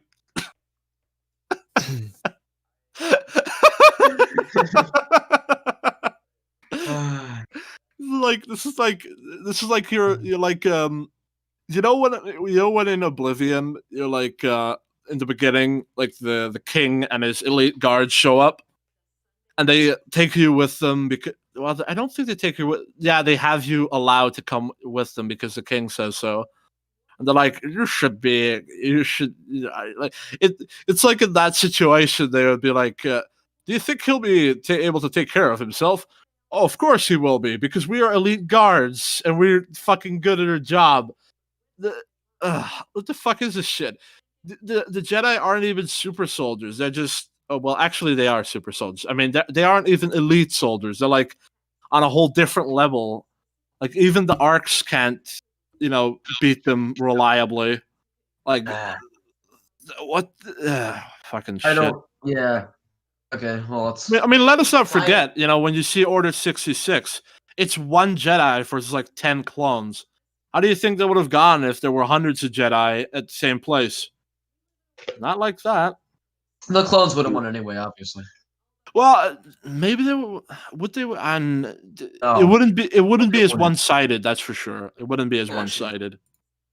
Let's move on. No, if there were only 10 clones and hundreds of Jedi, the Jedi would absolutely destroy them. No, I mean like if if Kid Fisto was there, I mean Al Mundi, and like 5 other Jedi, then they probably wouldn't even die. Like in that situation, like they would probably still get. They would still get bombed by ships, maybe, but you get what I mean. It wouldn't be like it is because it's one person. Yeah, let's move on. concerned about his servant taking care of himself, referring to Obi-Wan. And we get a fun back and forth bit of verbal spar. Yeah. I would love nothing more than for Qui-Gon to just be this old, weaker, inferior guy who just is like, oh, I was there. Go away. Fucking shit. Like you know what he's doing here. Like, What do you expect me to do, Obi-Wan? Do you want me to take on the entire Darth Maul with a lightsaber? No. He wouldn't be. He would not be. He wouldn't be that character. He would be like Han Solo at TFA. He would be a disrespected old man that's worse than him in every way, but is still around because he was an old Jedi. Like it's that I fucking hate that. Can I just say that I hate that character dynamic? Like the disrespected old man. Like, fuck me. If you're like, not all old people are smart or have wisdom, but fuck me, the way they present them sometimes in various different media is so frustrating. Like, oh, I'm young, that makes me better. Pretty sure my experience makes me far more deadly than you, right? It's going to take a long time before you're as proud for it. No, I'm just better because I'm young. Fucking hell. That's what he wants. He wants Qui-Gon to be the old guy that's worse than him and complains about shit. Like this. And obviously at the end he dies because he's old. Oh, fuck me. I can already see this coming. Jesus. As they walk out into the desert, and that bickering would remind us of... That's one of a far less believable love story than the prequels. Nah, no, I'm not gonna agree with you on that. Well, I certainly think it's less believable. No amount of yeah, you are an uptight woman. You love me. No, I don't. Yes, you do. No, I don't. Yes, you do. That's not remotely. Well, okay, that it is true. That is not the love story. But if you boil it down to its essentials, or let's just say if you stupefy it and boil it down to stupidness, There's still more nuance Boil it to down it. to blanket level. Yeah, like if I whatever you know what? Let's just say this: they're on the same level, roughly. Okay.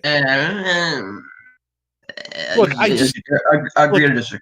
look. I just don't buy the whole. Oh, you love me. Oh no, I don't. Yes, you do. No, I don't. Yes, you do. Not Okay, what I do. happens. Well, isn't that kind of what happens? You know, he's like, you know, like, do you uptight woman or something, and she's like, you nerf hurting flounder, whatever, and then he like laughs at her, nerf hurting, yeah. And he like laughs at her, like, you're a scoundrel, scoundrel. I love the sound of that. Like, it's pretty much what they're doing. You know, he's constantly pushing and she's pushing back, but they both know that she likes him. You know, like it's that sort of thing. Like that's why I said, "Oh, you like me?" Oh, no, I don't. Like Okay. that's what it feels like. Look, people keep shoving that shit. They have compared it so many times with the Padme Amidala, like with they compared it so many times with the Love Story episode 2. I'm just completely sick of it. Like I don't even see the connection anymore. That's how frustrating it's become. I mean, there's something there. I personally used to think when I was like really young, I was like, dude, he just stole Leia from Luke. What a dick. Maybe that was the right call. That was my reaction to that way he gets Mara Jade. Should have probably had like a woman that fell in love with Luke, but I don't know. Episode 6 is a good ending. Yeah, okay. Good ending. Episode 6 is the best ending in okay. The best ending of all time. Episode 6 ends with all the FNAF masks not having lights in their eyes. Okay. Interesting. Big things that the True film ending was of FNAF lacking: 3. a sense of playfulness among characters. My character's playful. You know one thing, Master. The negotiations were short. That's not playful, I guess. What the fuck do you think Jar Jar is there for? Like No, but we gotta remove him because Like- he's not important. like you know all those people that say the prequels are boring? What do you think Jar Jar was there? If you thought it was boring, which you're wrong to think for, by the way, but if you think the politics scenes are boring, there's Jar Jar to like lighten the mood. Ah. You know, maybe No, it's not boring. Get rid of him. You know, maybe if you guys hadn't complained so much, and it would have still been episode 2, you would have maybe considered those scenes less boring. Something to think about. it's fine that he's not in episode 2, but you know, it's like we don't need him to not find the scenes boring. But you know, it's funny because like I realized that George did kind of put him in there for people who would think the scenes are boring. Like it's actually quite brilliant. Whatever, just stop wasting time on this guy. Move on. Rather than just giving poop jokes to Jar Jar. The one or two, there's like one joke about poop and another one about smelling, you know, farts. Okay, two jokes like that in the movie. Cool. Two.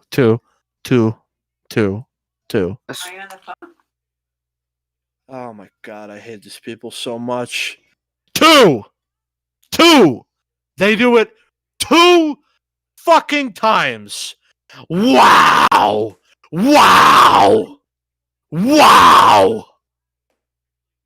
Fucking terrible movie now. That alone, the two crap jokes, they made the movie lose 4 points. So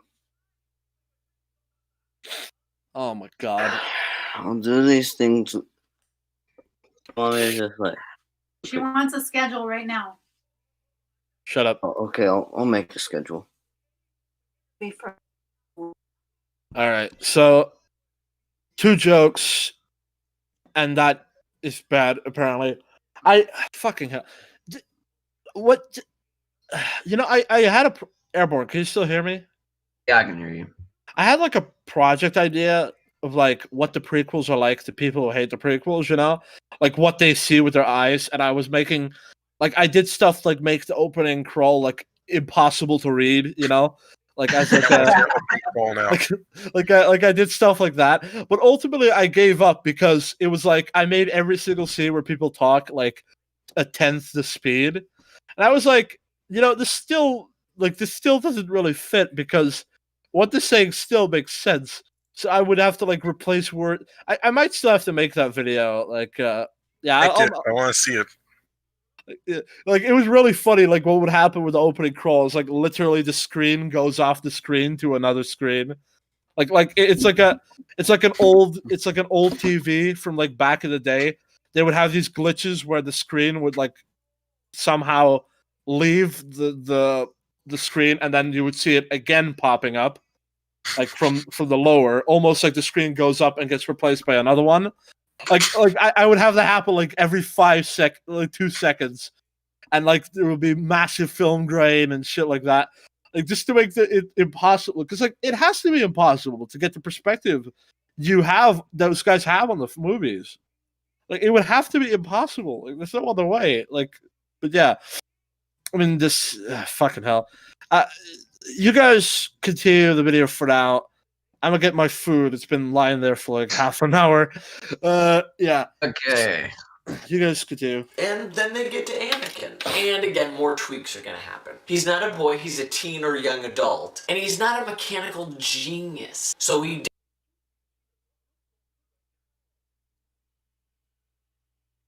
Competent than the average Joe on Tatooine.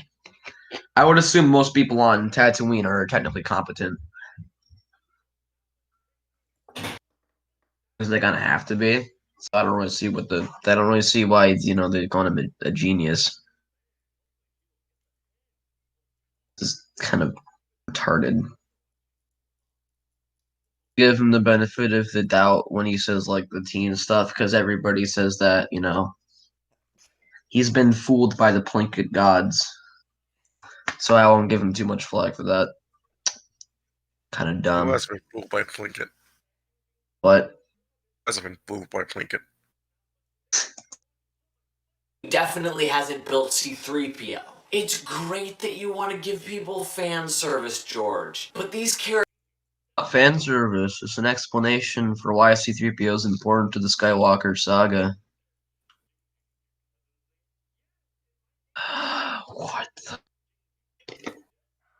Continuity is apparently now fan service, according to Belated media.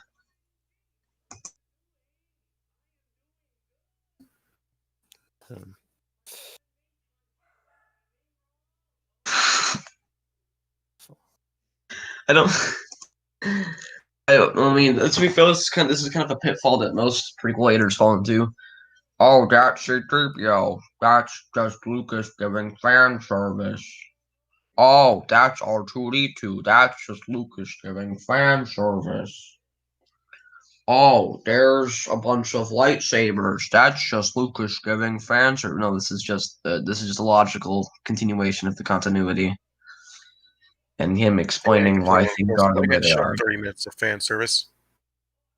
Yeah. You can play on Force Awakens at fan service. But it's like fan service with meaning. Duh. It's an homage. I think.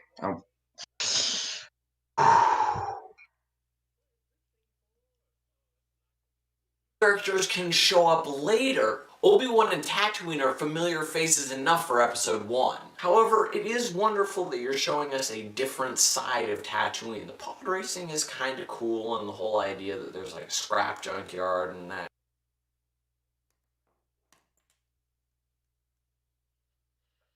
I mean, thank you for admitting that it was a good choice. It isn't just kind of cool, it's fucking amazing. No.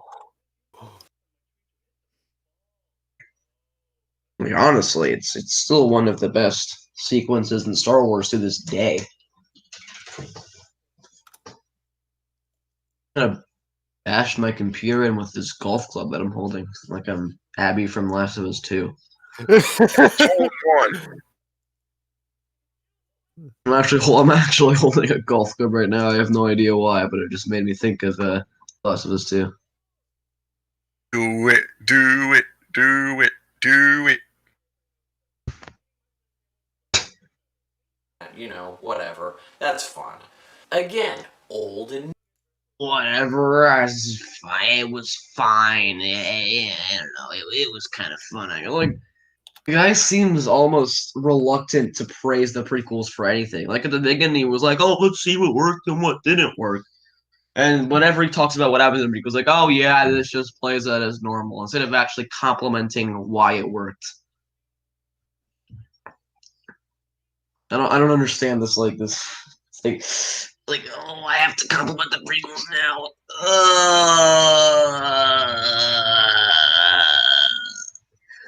Like, I hate the sequels, but I can happily admit their strengths, how very few they have. I'm not like this bitter old soul who just has this inherent bias towards anything in the sequels, both good and bad. Even Mahler will admit the sequels have good things in them, and he's more critical than anybody on this planet. Yeah. What the fuck, man? new. On a side note, the whole idea of Toydarians being the trump card to Jedi is kind of weird because you did kind of create Superman in that. So to create a creature that can be like, no, no, no, I don't fall for that, does work, but it also is like, why didn't the Empire just like, you know, get a bunch of Toydarians to always deal as stormtroopers, because then Jedi. They thought the Because they're Jedi were physically- extinct. You don't fucking. They're also physically inferior. What? Look, they're little bug-like fly around. Do you really think that a character like Watto is going to be as physically competent as a fully trained human? Wow, I'm not even gonna ask what did I miss, because we'll talk about that for 10 hours. This point is just insane. I Are you mean, fucking? what the- Again, What you have 12 minutes and you're wasting it on crap like this. Yeah, like all the soldiers, these slow ass to that, you know, like it. Asking why there aren't. I mean, in the Clone Wars, we see Toydarian soldiers, and while they're not bad or anything, are not anywhere near the level of stormtroopers. Asking why there aren't, say, you know, why there aren't the Geonosian clone troopers. I mean, stormtroopers. That's still kind of stupid, but like I could see shit like that. But his race, you know, I mean, maybe the younger ones are way faster or something, because like he is pretty old. Like not super old or anything. Like he strikes me as 40 or 50 or whatever his race is.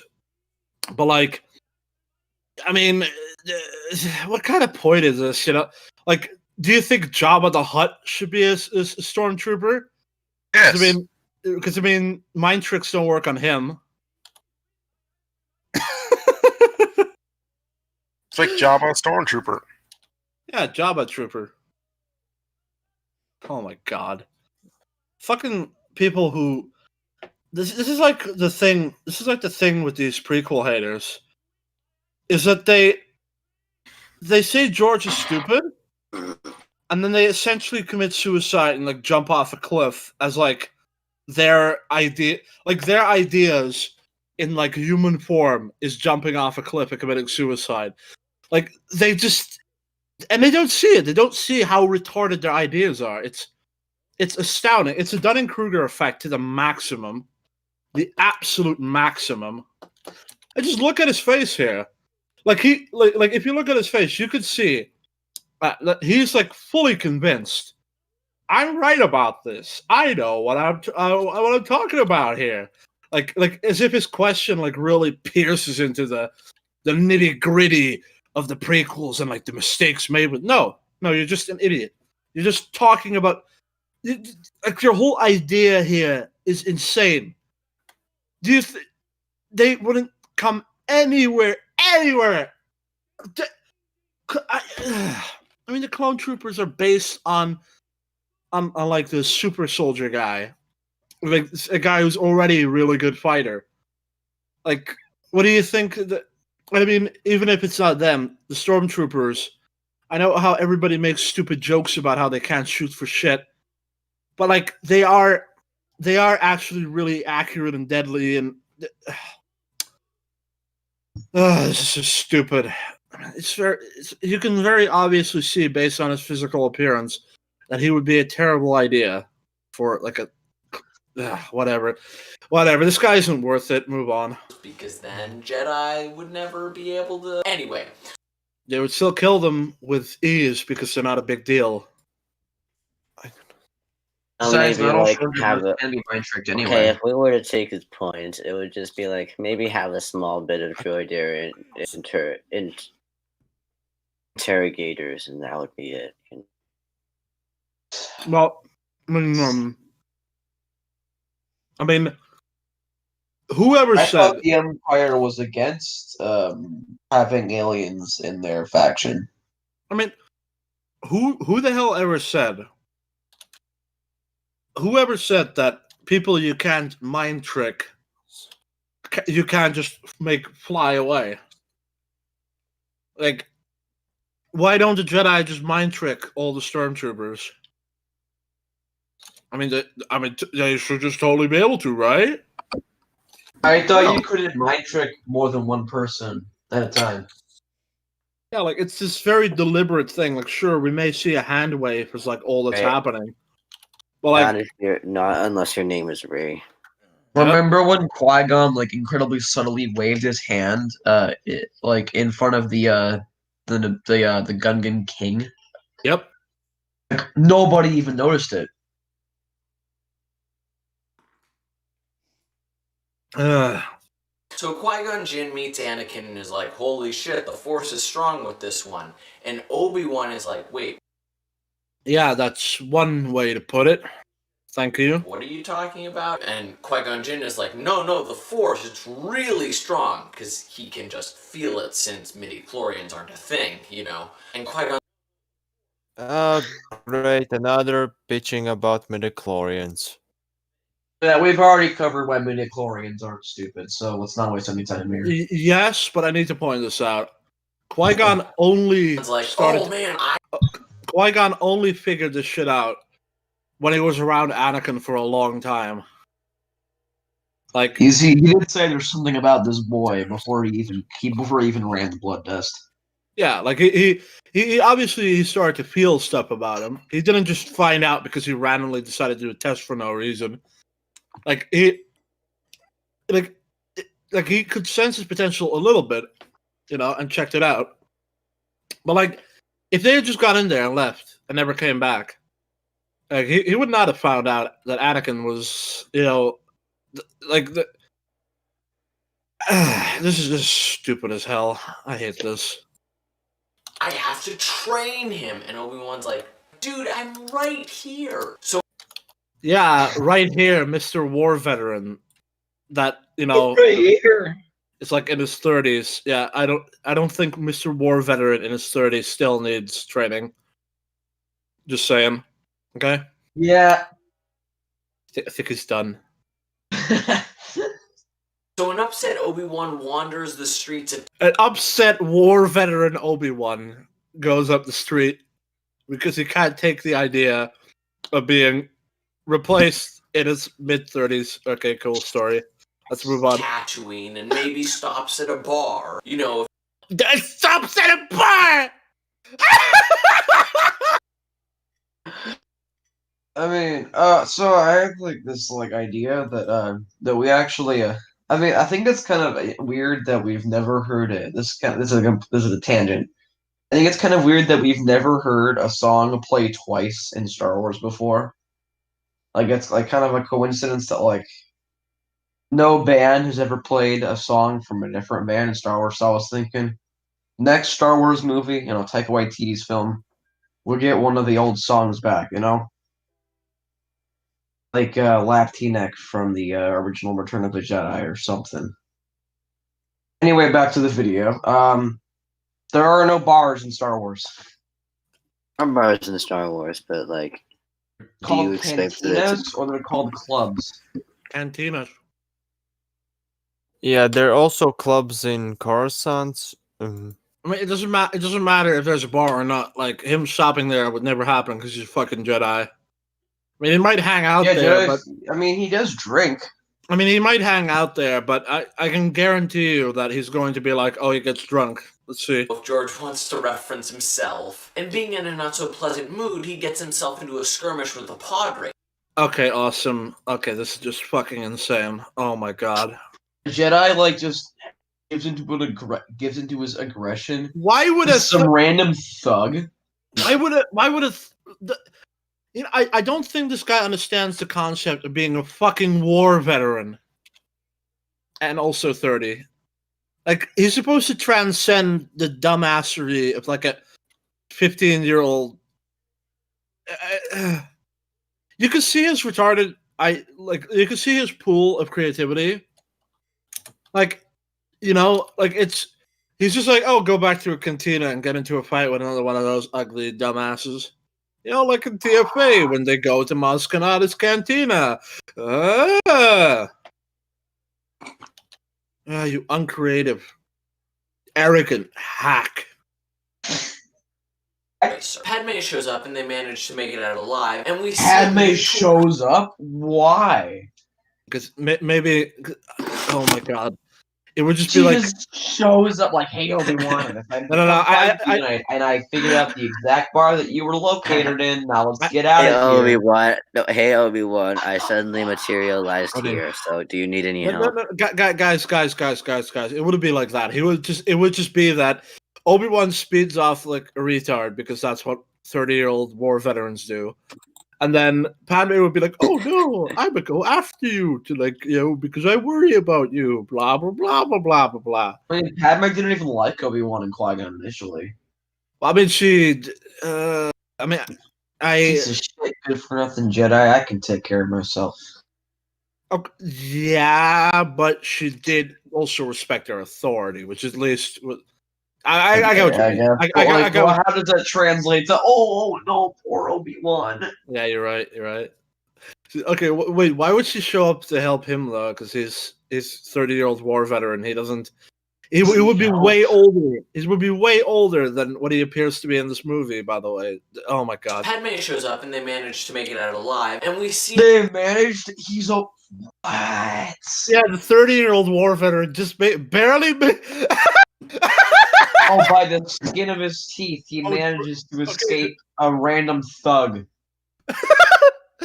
Droids, not a problem. You know, all those other guys, not a problem. The random thug in a bar. Oh my god! Can you imagine that? Can you imagine watching a movie? Can you imagine watching a movie where like this war veteran guy goes into a bar, gets drunk, and then gets into a fight with like this massive hulking beast of a random thug that doesn't matter to the plot in any way whatsoever, and like that is like the only time in the movie when he almost dies. Oh no! Well, I did watch this movie where this random desert street rat manages to almost kill this hardened Sith apprentice, and he barely escapes with his life. I think it was called Star Trek: The Force Awakens, directed by Rian Johnson. Oh my god! Good thing it's not a Star Wars movie. Otherwise, that would be absolutely absurd. I get it. I get it. That weirdo dude that hates Luke would almost kill him if Obi-Wan hadn't stepped in.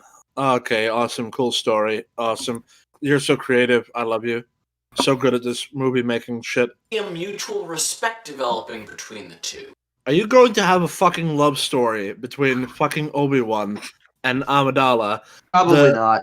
The lover of Anakin, him motherfucking self. And the hints of a blossoming romance. So they No. Oh! I'm out. Done. I am done. Turn it off. Turn it Yes, off. yes. The camera. Obi-Wan becomes a fucking pedophile, and in his mid-30s falls in love with a 14-year-old girl. Okay, cool. Well, Oh, Padme's probably not 14 in this film. He falls in love with an 18-year-old girl. Okay, awesome. I'm sure there are better women in Coruscant, No. dude. I'm sure there are better women in Coruscant. What the fuck? Oh, what? This went from understandable but stupid to just plain old stupid. What? yeah, yeah. Why would she care about him? Why would she care about? Okay, this guy. All right, so listen. Let me just write this bullshit for you. So you want to start the relationship when she almost gets killed by droids in the palace, and Obi-Wan just flies and is like, "Ah, I saved you, ha!" Then you want to do some extra bullshit when they're in the ship. You know, it'll be fine. We'll send the droid to come save you. Ugh. And then they go on to, and then here they go on to, he goes to the bar for no reason because he's a jealous teenager, even though he's in his mid-30s. And then you would have to establish.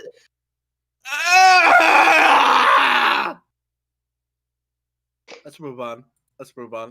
Return to the pod race training. But oh my god, wouldn't you know it, Wadu's pod racer manages to get himself injured, and Qui-Gon is like, oh, I can test my hunch now. Oh hey, why don't you have Anakin race? And everyone's like, and Anakin's like, I've never done that before. I'm gonna go shoot myself. Goodbye, We're guys. dealing with a more sheepish Anakin. He's a slave, so he wouldn't have a ton of Yeah, he wouldn't have. Wait, what? confidence. But Qui-Gon tells Anakin, What the fuck does being a slave have to do with confidence? What the? The only thing that slaves would generally lack is like a. Frederick Douglass was a slave, and he was an excellent public speaker and politician. Anakin is Both of things require confidence. he wouldn't have a ton of confidence. But Qui-Gon tells Anakin as long as he uses the Force, all will be well. Oh yeah, and then he automatically wins, even though he never done it before. Okay, awesome. What? You just made Anakin an extreme Gary Stu. Thank you. What?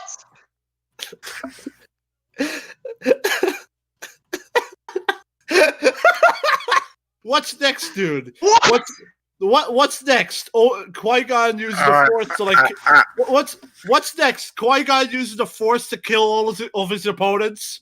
Can I just see this point real quickly? Anakin's like, He just takes them away. Use the Force, and all will be well. Okay, let me just. never This done isn't that the sequel before. trilogy, We're dealing man. with a more sheepish Anakin. He's a slave, so he wouldn't have a ton of confidence. But Qui-Gon tells He wouldn't have a. Just use the what? That's not how the Force works. Okay. What was the point this guy made? I was Oh my Jesus. Okay, it's better if you listen to yourself because explaining it would make me die. Listen. Okay. wouldn't have a ton of confidence. But Qui-Gon tells him George wants to reference himself, and being in a not so pleasant mood, he gets a Fuck yourself. developing between the two. And the hints, Wadu's pod racer. Hey, why don't you have Anakin race? And Oh, by the way, he's implying that Qui-Gon would get that guy killed. Anymore. He implies that he would get that guy killed intentionally so that Anakin would be able to race.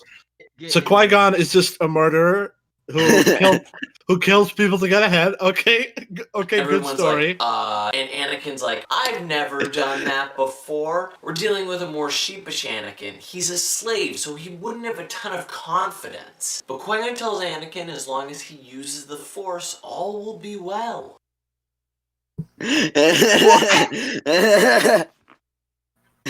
Use That's the not how the Force works.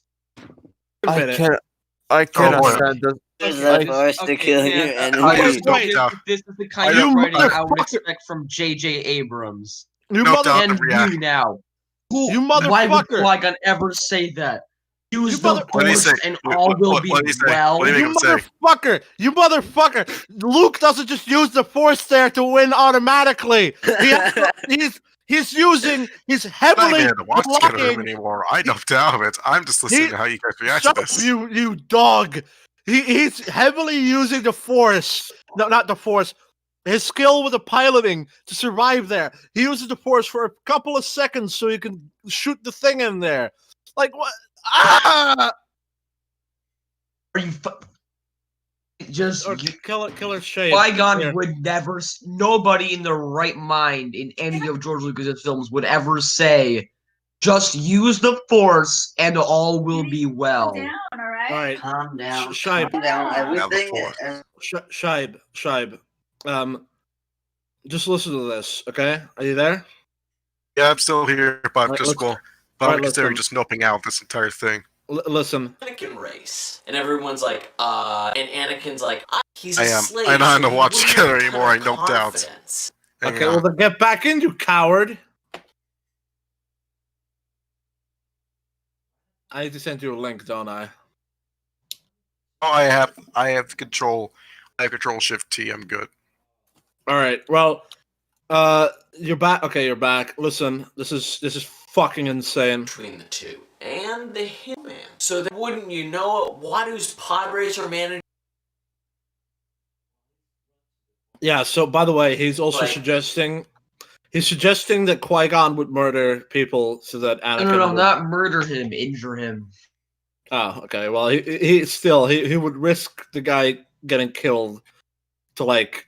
It'd be like Anakin- if Luke Skywalker considered killing one of his family members, and oh wait, that actually happened. That happened. Fucking Qui-Gon just murders people so that Anakin can race. I love this. Like, It'd be like if honestly- Han Solo, instead of marrying Leia, just kind of went back to being this. Oh wait, no, that actually happened. I mean, like, fucking hell. It would be like if instead of becoming a rebellion general and leading the charge against the First Order, Lando just kind of went into hiding and was, oh wait, that actually fucking happened. Oh my god, it just happened. I mean, at least Leia is still being like feisty and fighting on the front lines for the resistance, and it Because she's a actually has a woman. good relationship with. Oh wait, no, that didn't happen. Oh, you're right. But I mean, fucking hell, just like I could just imagine this version of the movie where Qui-Gon just like murders all the pod racers that are like going up against Anakin so they can win. Like he just makes them, he makes them go slightly to the left or the right so they crash into things. And he's like he like mind tricks the sand people to aim better. Like it just like oh my god. What is this movie you're Anakin making? race. And everyone's like, and Anakin's like, more sheepish Anakin. He's a slave, so he wouldn't have a ton of Everyone with confidence. But confidence. Qui-Gon tells Anakin as long as he Half uses of- the Force, all will Force be will be well. From there, the same bet goes down. We get to see Anakin's confidence grow when he wins. When he wins for no reason. His confidence. What's this thing with the fucking confidence, man? Oh yeah, bro. Okay, so Anakin wins because he believes in himself and not because he's a good Wow, pilot. that sounds really mature and realistic. It's like Rey be using the Force because she was told about the Force. You know, I I love think that didn't how happen in the Force Awakens because that would be pretty childish.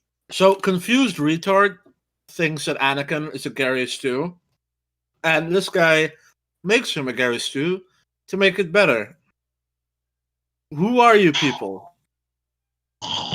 Man, it's almost like the people who hate the prequels are just throwing everything to the fucking wall they can find to hate the movies. Oh my god, this is dumb on a whole other level, dude. Qui-Gon murders people for no reason. I mean, he murders people to get ahead. And mind tricks anyone and everyone to get ahead. Obi-Wan is a war veteran that's also a pedophile that is also completely the opposite of being a war veteran. And Anakin is a Gary Stew that can just become powerful on a fucking whim, despite having never trained to fly a plane before. I mean, to fly a speeder before. For the first time he does it, he just automatically wins. What a great story. How is this more realistic than being a pod racer because Watto tells you to? about slavery makes you not less confident. This is so stupid. Qui-Gon's hunch is proven, and yeah, Anakin's free and gets to be a Jedi. So he got He had a hunch. Anakin's free is to be a Jedi. What the? You know what? This Go away. This like low quality version of Qui-Gon behind him.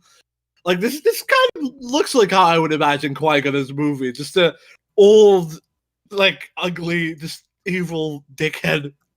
That would just be like, "You come with me now. I'm Jedi. I like just." Yeah, Qui-Gon's hunch that you would automatically win the race when you do it for the first time. Let me unmute you, Deviant. Oh, General.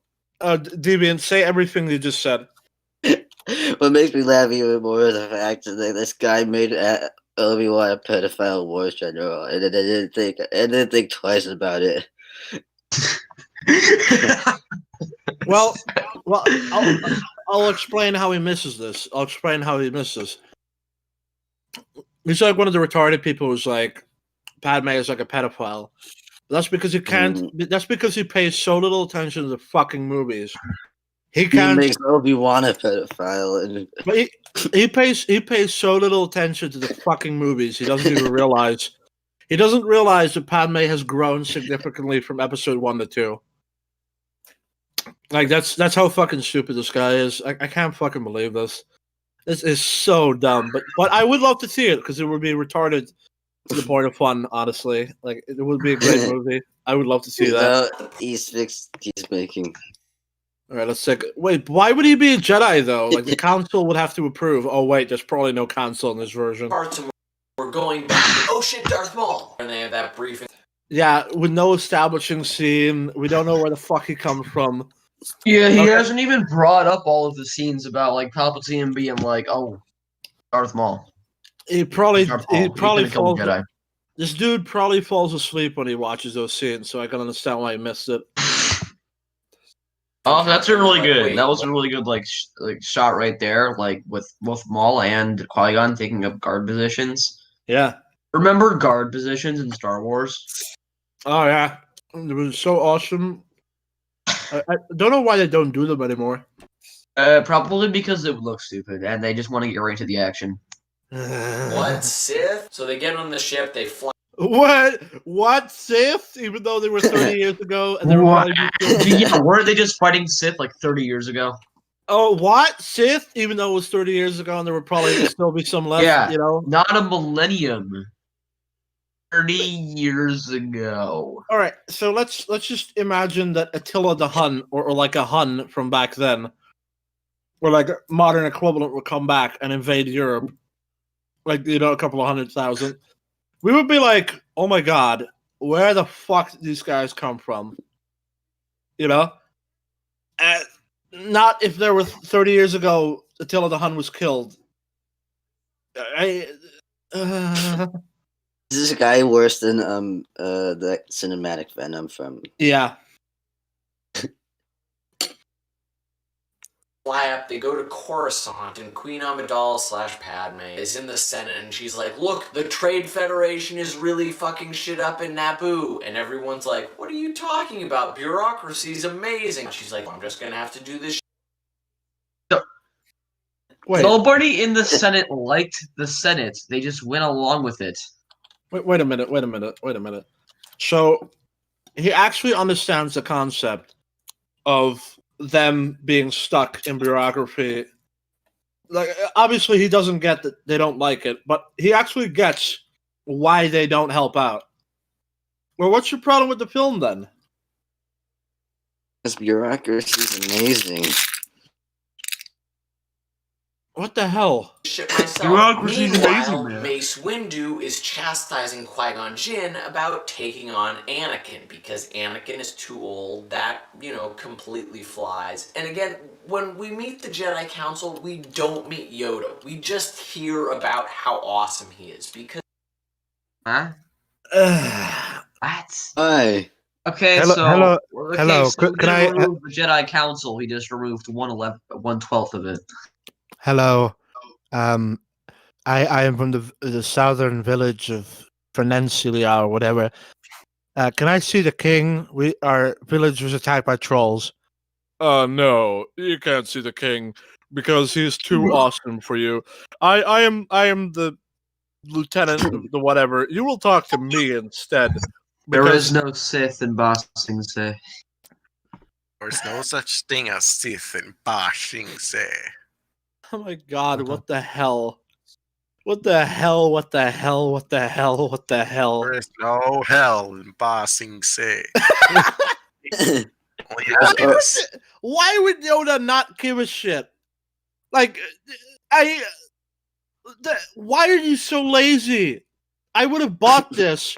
I would have bought this from you if you were like, oh, this is a different console, like a lower level one, because the more important ones are dealing with more important shit. Like, what the hell? Like, why would Mace Windu, the master of the order, be there, but not Yoda? Like, wouldn't this be the other way around, where Yoda would be there, concerned with another child to train, because he loves that, and Mace Windu not be there? Like, what the hell's wrong with you? Like, again, he doesn't understand anything about the fucking prequels, and he only loves the OT, so he only gives a shit about the OT characters. Mace Windu is the master of the Order. He's the leader of the Jedi. I know that you're too stupid to understand that because he doesn't wear a crown, but he doesn't need to wear a crown in order to be the master of the Order, okay? Oh, fuck me. Because that's a good reveal to the character of Yeah, because all that we Because because you It's have a to reveal over reveal. characters. Like, Yeah, in that way, like, we had the fucking we had the Millennium motherfucking Falcon just sit there for no goddamn reason. Oh, that was a good reveal. That was a good reveal. Didn't make any fucking sense. Fuck you and every single one of you who thinks that this is like a better style of making a fucking movie. You fucking stupid idiot. Oh shit! Sorry. I'm sorry. I'm And sorry. I we all yelled know there, but that was Master Yoda's ridiculous. really great because we've seen episode 5, and Mace Windu raises the point of like, what about Obi-Wan Kenobi? He hasn't fully learned and quite. He's a 30-year-old fucking war veteran. Yeah, the war veteran He'll hasn't be learned. fine. The war veteran hasn't learned yet. He gets no, the Obi-Wan gets Me Too'd by Padme.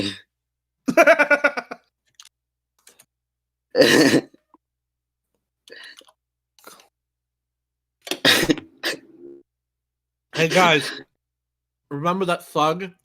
That thug is Darth Maul. Thug Maul. Oh my god.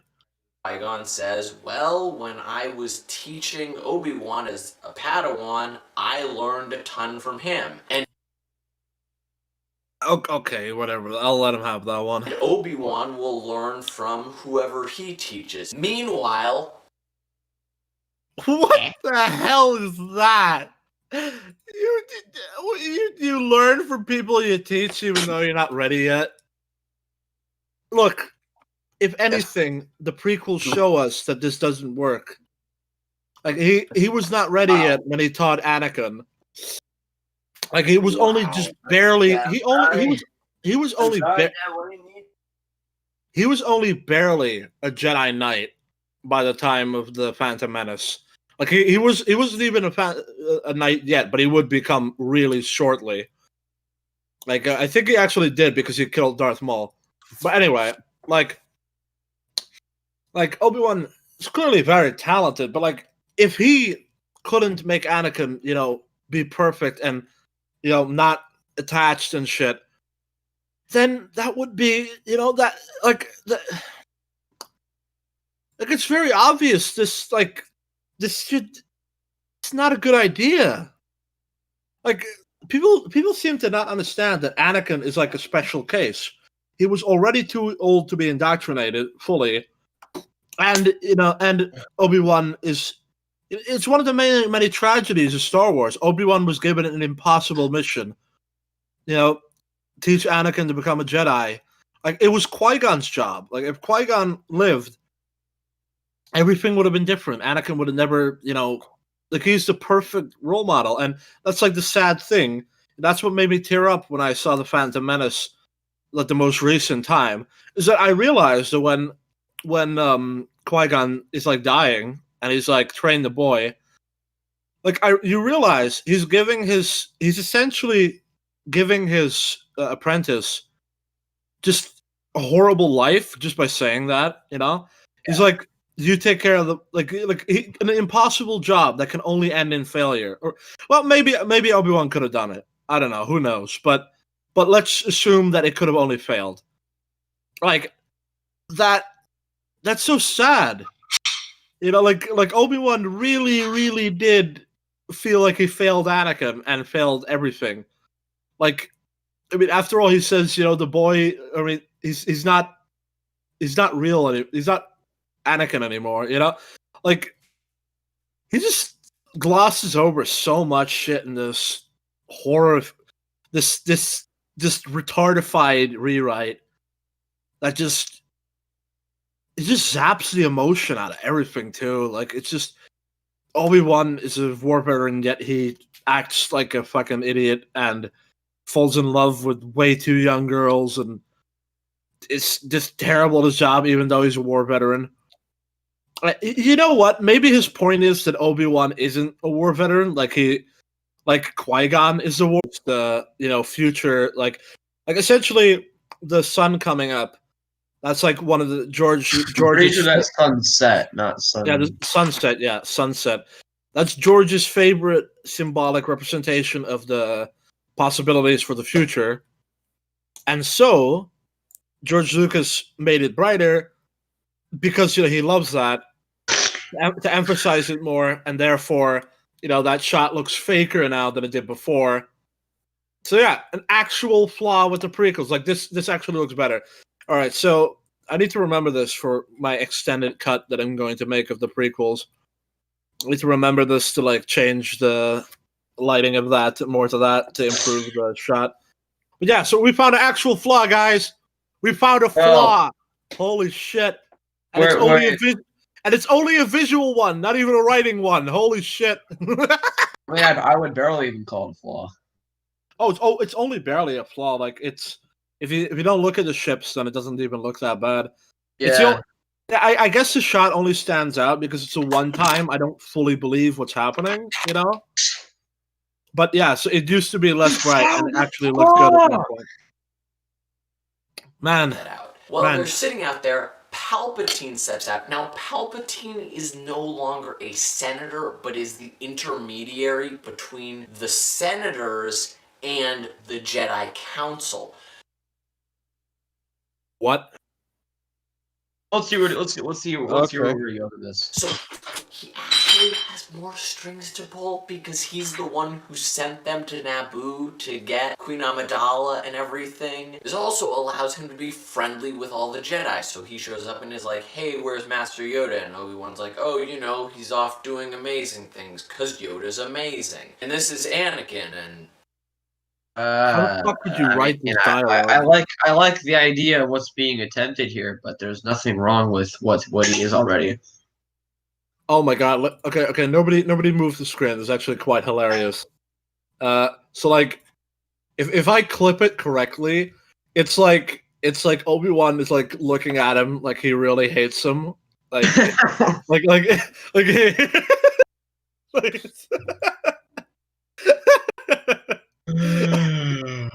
Oh, that's great. But yeah, actually, it looks like Anakin's looking at him too, but he's just like looking at the camera, like, "What the fuck are you guys looking at?" But yeah, like also like this shot right here, like look how much detail there is in the background. Coruscant. And this is the Yeah. low quality 2012 version of it too, and we can still see more detail than anything in the sequels. Fuck me, dude. This is amazing. Anakin's like, hi! And Palpatine's like, you don't seem to like Anakin very much, and Obi-Wan can Hi. Your war veteran is so jealous of Anakin. He's literally just visibly, easily looking jealous.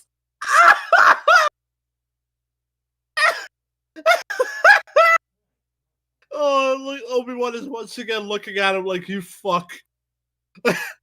These movie clips are so appropriate for just like, why you piece of shit?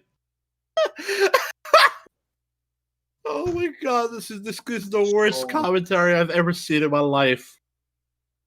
Oh, dear God. confides in Palpatine. He's like, well, I'm a little jealous. And Palpatine's Why would you admit that as a 30-year-old Yeah, war that's veteran, pretty dude? stupid. What the fuck? Why the fuck would you admit that?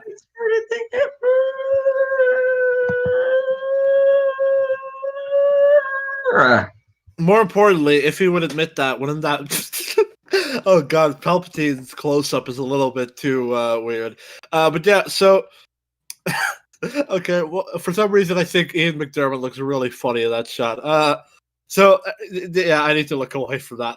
But yeah, like, if he has the humbleness to admit that he's jealous, why would he be jealous anyway? The humility, you mean? Yeah, humility. Yeah, that. This is next level idiocracy. like, be careful. Jealousy can lead you to the dark side.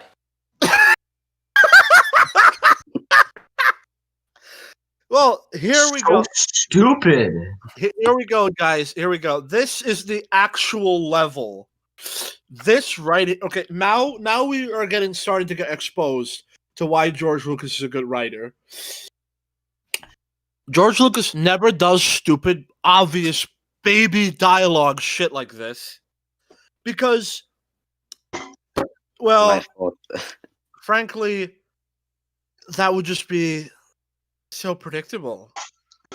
Like, it would be so obvious if his... If you predicted the dialogue was gonna happen, that's the definition of predictable. Well, I mean, it's... Wait, isn't Lover One Media? Oh wait, that was majorly. That's majorly all those theories would have the weight of a feather. Because if you Except predicted mine, it... because I predicted it. Yeah, except mine. But mine's not predictable because you guys didn't predict it. I did. Well, I could see why he thinks it would be unpredictable, because it's like nothing, but that's boring more than impressive. But yeah, anyway. Having no substance is pretty unpredictable for films these days. Yep. But yeah, Because even if they don't have a lot of substance, they have some. So a movie with no substance like The Last Jedi is pretty rare and therefore unpredictable.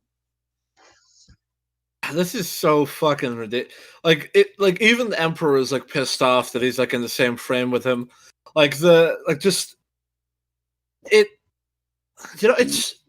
You're like what he said. I don't want to spend time with you. But yeah, Viceroy, get this scented slime out of my sight. Sorry, man, but we're green screen. I'm sorry, man, but we're in Switzerland. But yeah, There's probably a lot of green in Switzerland. Oh yeah. Ray travels to Switzerland. I didn't know there was this much green in the whole galaxy. That's not a bad line. Like, I'm sorry, but that's not a bad line. What line? I never seen so much green in the Oh no, galaxy. I don't think it's a bad line. But that's what she would say because there's yeah. green screen. But yeah, No, I actually like that line. but yeah, it's oh fuck me, dude. This is just the type of baby bullshit dialogue that plagues modern movies so hard. Where we just have shit. This video is so short, but it feels so incredibly long. long Yeah. because this guy gets out. Like I don't know if you're aware of this, but he's still slowed down. Like Yeah. we're watching it at 7.75 noticed 0.7. it. What? Notice that. Yeah, we're 0.75. Like he's saying all these things way faster than we see it. He's just cramming in so much. He's like movie Bob. Yeah, it's like movie Bob. He's not nearly as bad as Movie Bob.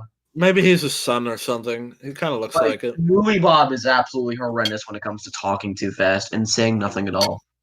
I Mhm. mean, Like if Ben I mean- Shapiro didn't have a single argument, his entire debate arena. Move on with the shit. Yeah, I don't- Hint, hint, sometimes I people don't realize have what's going on. arguments. They're on their way back to Naboo, so they all go down and they can meet the Gungans if they want. And at that point, Padme can reveal, "Oh shit, I'm." If they want, what? Wait, did he include the scene where they go to the underwater city? I forget. No. I don't think so. Because if he leaves it out, then that makes this scene right here completely worthless. Well, that's why he says that they can go to the Gungans if they want. As if it's like an interactive movie.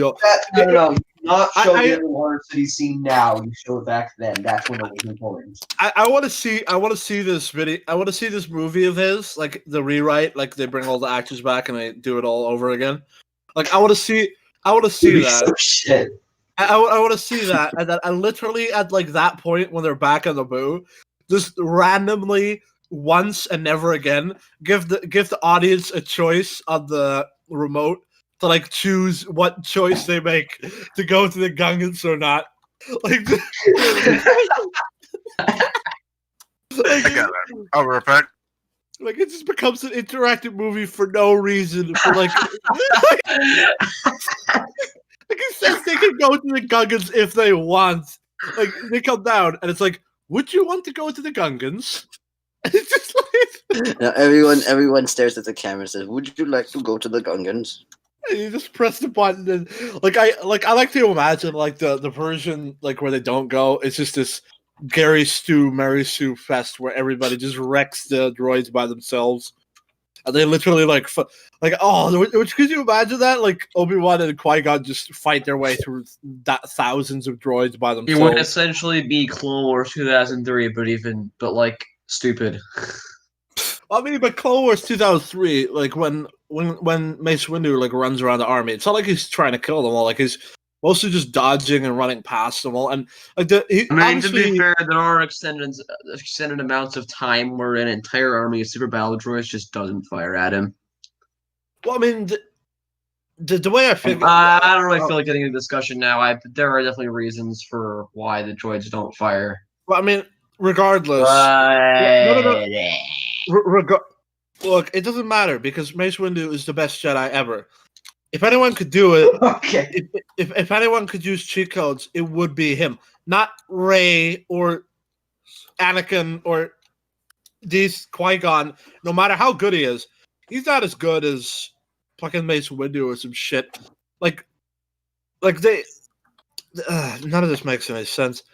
But yeah, I would love to see that interactive movie. That would sound awesome. Like, and then when they go to the Gungans, they also murder all the Gungans. Qui-Gon's talking to Obi-Wan, he just turns to the camera.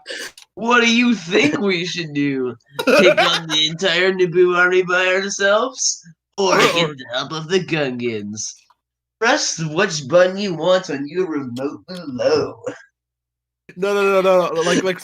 Like some fat old person. Like just a fat old person. Like what it says. Funny if it were Like what Qui-Gon. No. What really happens is Adam Sandler just the movie pauses and then Adam Sandler the movie's now become a green screen backdrop and Adam Sandler just walks like in the screen, just walks to the center of the frame and he's like, "All right, kids, looks like you're gonna have to make a choice. Would you A, want to not trust the Gungans and just head to the city right away, or B, get the help of the Gungans and stand more of a fighting chance? Decide on your remotes." Like in the version where they go with the Gungans old still die. Like they'll and if they don't go, they still die. They get bombed or something. Like it's the oh god. Like, my idea was that Qui-Gon's like, should we get the help from the Gungans or should we do it ourselves? And then this old fat guy would be like, Well, now you have a choice. You want to, click option A for the Gungan ending. Click option B for doing it themselves. when they do it themselves. Oh it's shit, like, I'm Amidala, and they're like, what? That's crazy, and that really, works because the Queen wandering around Tatooine, there would be less reason for her to be talking to Obi-Wan, so we'll hold on to that, and she'll have her big reveal, and George Lucas will be very happy because he loves his reveals. And the Gungans No, it doesn't. What the fuck are you talking about? Reveals have never been that integral to Star Wars. I'm sorry. It's all about the drama that unfolds due to the reveal. It's never about the reveal. Unlike The Last Jedi, where the twist is the story instead of being supplementary to it. I don't even know what he's saying, dude. He's talking. What are you talking about, man? offer to give them their ships to travel and surprise the Viceroy, blah, blah, blah. So the big thing is, we aren't having 4 different battles going on when they need to get to one point, the Viceroy. This is a good thing. This is a good thing. Like this is like what makes the ending so memorable in Episode 4, is that everyone is fighting all together at once at the same time. Like all cylinders are firing at the end of the movie. Like what is this shit about space not being important? Anakin blows up the bad guy's ship so they can win, so they can disable the droids. If he didn't disable the droids, all the Gungans and everybody would still be defeated. Sure, they would have Viceroy at like gunpoint, which I suppose could give them leverage, but they wouldn't have a total victory, not by a long shot. So bad. Oh God. Viceroy and reclaim the Jedi, Padme, the Gungans, they're all going to. Why is Padme Episode 2 semi-naked Padme? I don't know. Thank you, Latvian.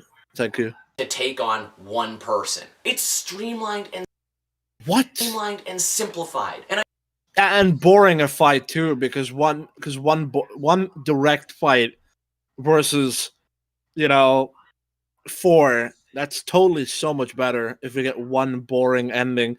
Remember when Terminator Dark Fate, did such a better job than the other movies?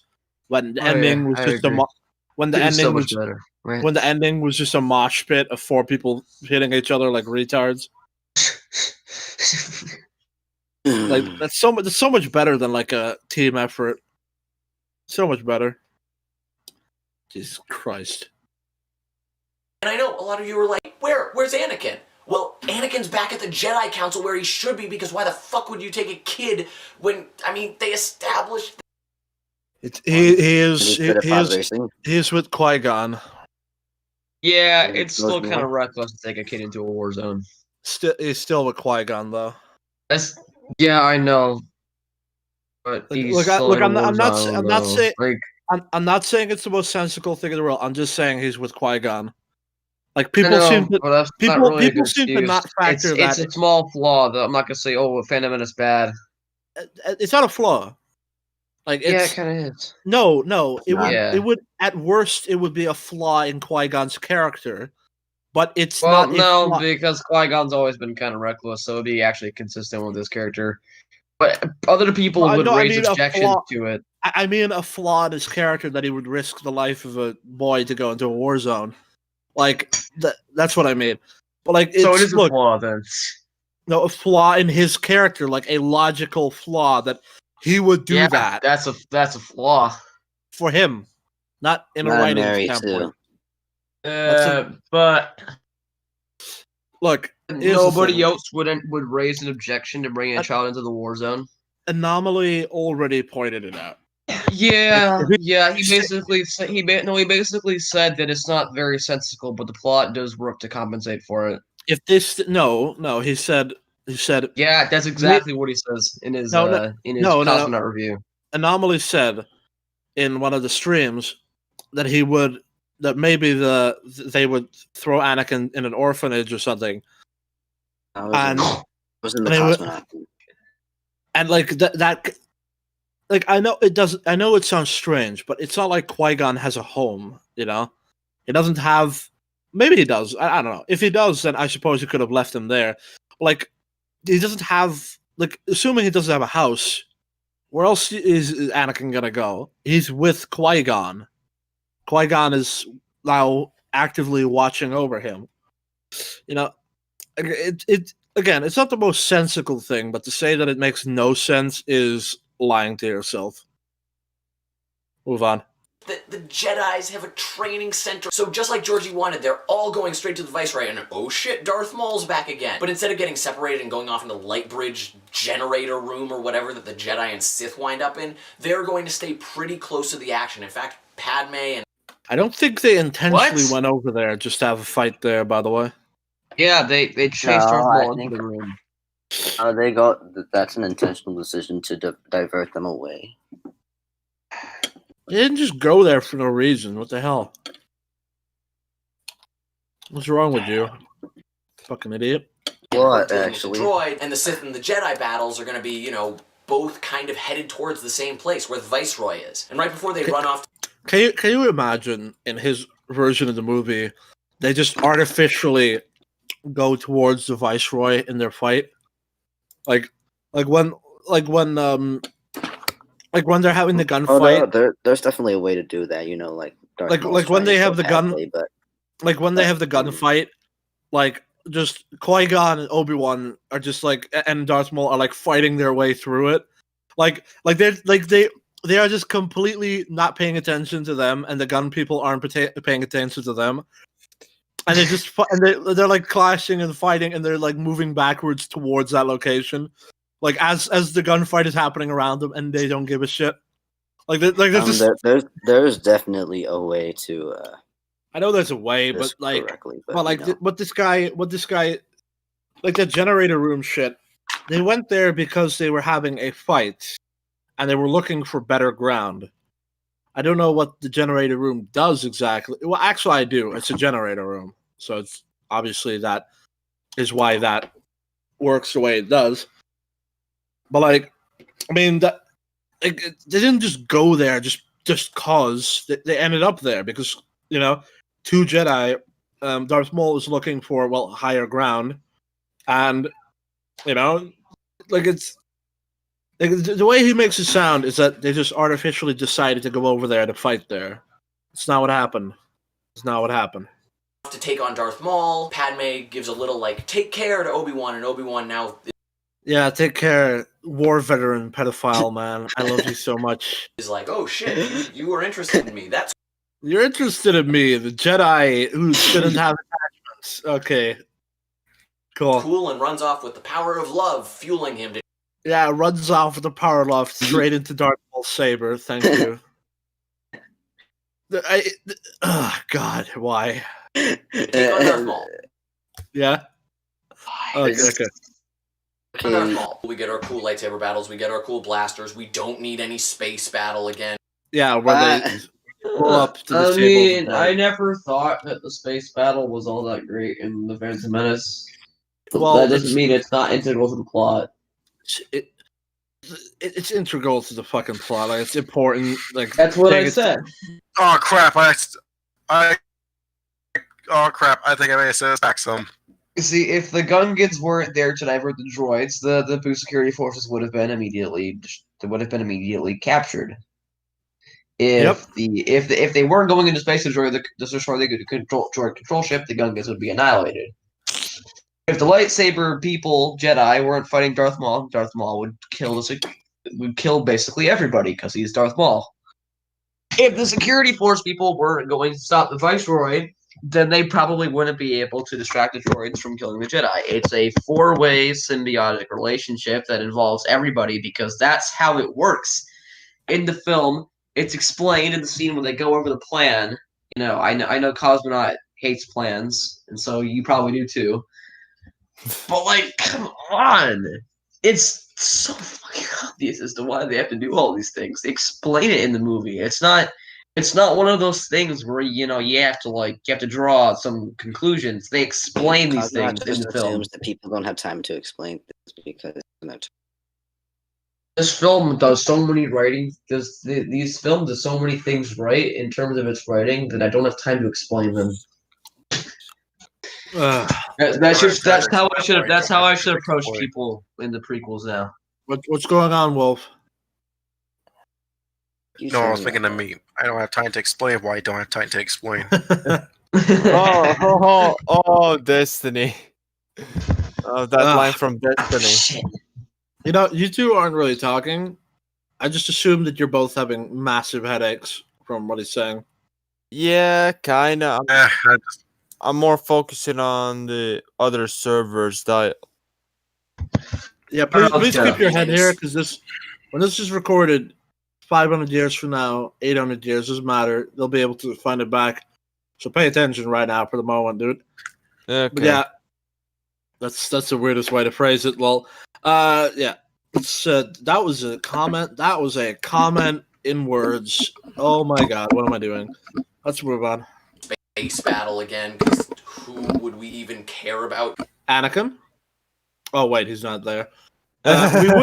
We would care about them. We would care about them because they are people trying to stop the evil spaceships that control the droids. So we would care about them. Thank you very much. Hey, we could that would mean that we'd care about every single Resistance member in the sequel trilogy, and we don't. Well, the thing is, Besides, we don't have to have an emotional attachment to literally everybody on the fucking screen.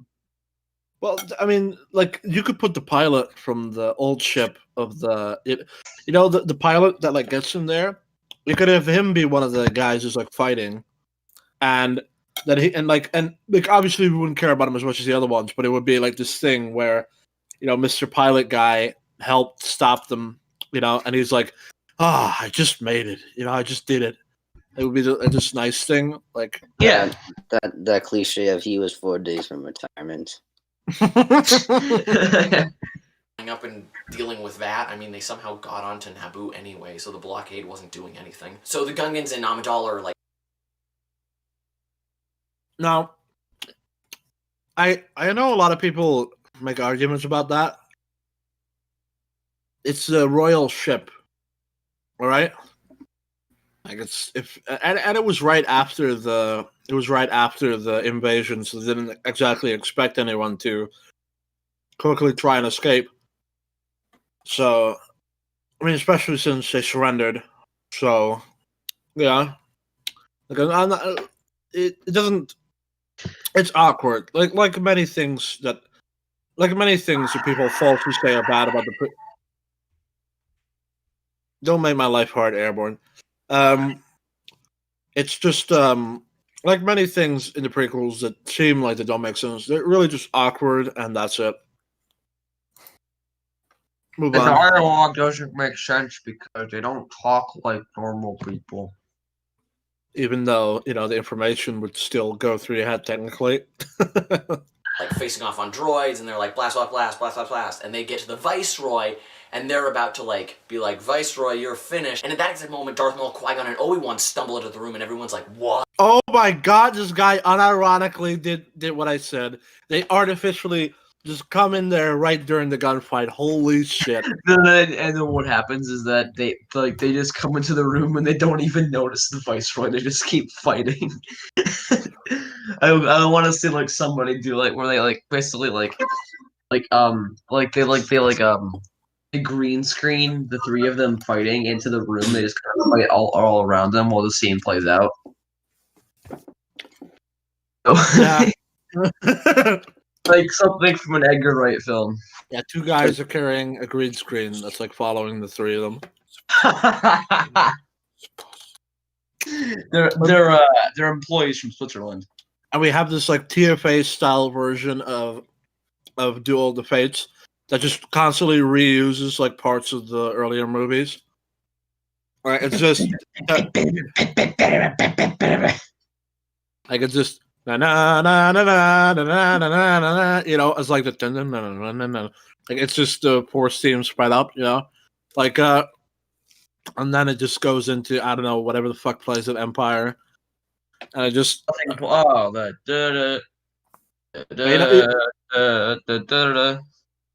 like it's just Like it just oh god, they stumble into the room as they. This is like another thing with modern movies that's trash. Is that characters have zero like spatial or environmental or any like awareness, so they can't notice like a battle in like the next room. Like, do you think they? the flashing of lightsabers from outside the door? Yeah, like, do you think they wouldn't be able to hear that? Like, because the way he makes it sound is that they're like, "We got you." Oh no, they broke into the room. And in a cruel twist of irony, they like post guys at the door, make sure they don't come in and kill people like Darth Maul, and then they accidentally kill Qui-Gon and Obi-Wan in their gunfire. He looks. All right, so just pro tip. Like, I know that this is 11 years away from the. I know this is like a long time ago, but all you needed to do was turn the chroma key up just slightly more high, and you wouldn't have had the green on you, dude. And the Viceroy is like, blam, and Padme's like, ah, and Obi-Wan's like, oh shit, I'm gonna. Oh my god, she actually survives getting hit. Are you fucking kidding me, dude? Plot armor to the highest of hells. Also, how does one man shoot like 40 or 20 guys ready to shoot them? Like, what the hell is wrong with you, dude? And why would he shoot them to commit suicide? Like, do you think just because okay, to be fair, if 3 Jedi came in the room, I would be distracted for a second. But do you think anything other than just gunning the guy we got at gunpoint down? Wait a minute. He would be distracted too. He wouldn't artificially just start shooting her. This is like another thing with modern movies that's so garbage. This kind of contrived bullshit happens that makes no sense. And then the bad guys make use of it because for no reason at all, they are like faster to like get away from shock than the good guys. Like, I get it now. I get it. I'm gonna go run take care of that away from Qui-Gon and Darth Maul to Padme, who he cares about. Why does he care about Padme though? You've established nothing on that. Wait, who? We're talking about Obi-Wan or Anakin? Yeah, just abandon. Just the 30-year-old war veteran just abandons his master. To get some coochie from an 18-year-old, 14-year-old. Who knows? just abandon your master. I can just imagine Qui-Gon. If I leave her right now, she might not go on a date with me, so my master gotta die. I just imagine like, yeah, dude, like, it's wacht even. It's here. Okay, It would be like if Anakin and Ahsoka started dating in the Clone Wars TV show.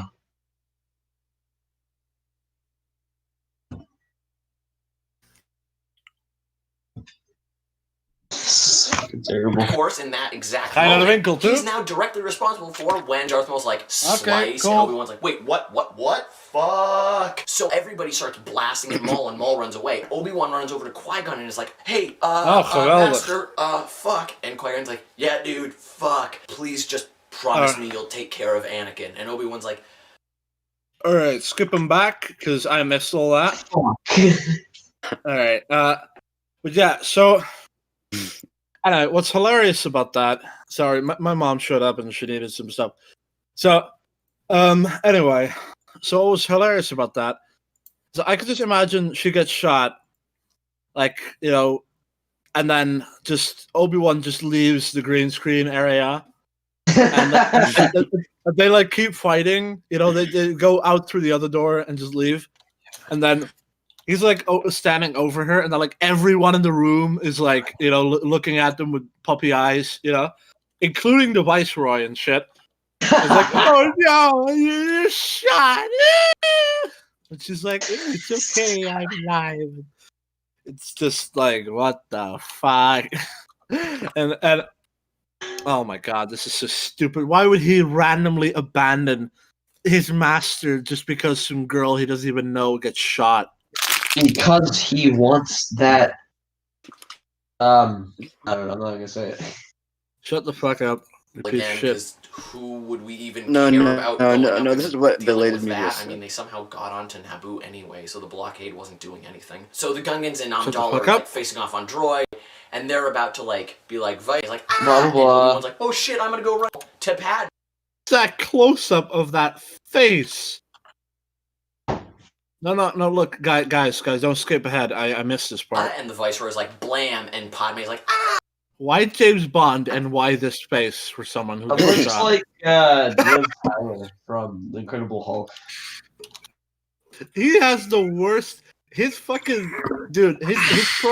Like the thumbnail for this video is garbage, but some of these shots is amazingly bad. Like the one with It's Luke. kind of funny though how bad they are. Like, It kind of gives them a certain level of charm. yeah. What like okay, so whatever. Continue. And Obi-Wan's like, oh, go run, take care of that. Oh wait, Why would you use that shot as him being concerned? No! away from Qui-Gon and Darth Maul to Padme, who he cares Yeah, just let him die. Okay, thank you very much. about. Of course, in that exact moment, he's now directly responsible for when Darth Maul's like, slice, and Obi-Wan's like, wait, Doesn't what? slice him, he stabs him. Oh, Why man. does he randomly die?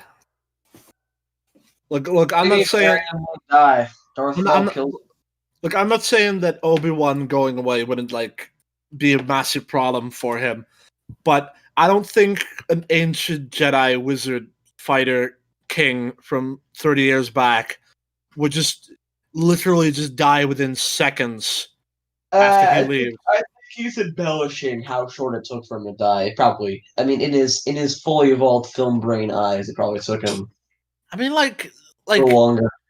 Qui-Gon and Maul fight for a very long time, like without Obi-Wan. Like he falls down, he slaps him, goes down. They fight each other all the way like from the bridge, like backwards over there, like right into the red doors. Take a little break, and then they fight for a while again.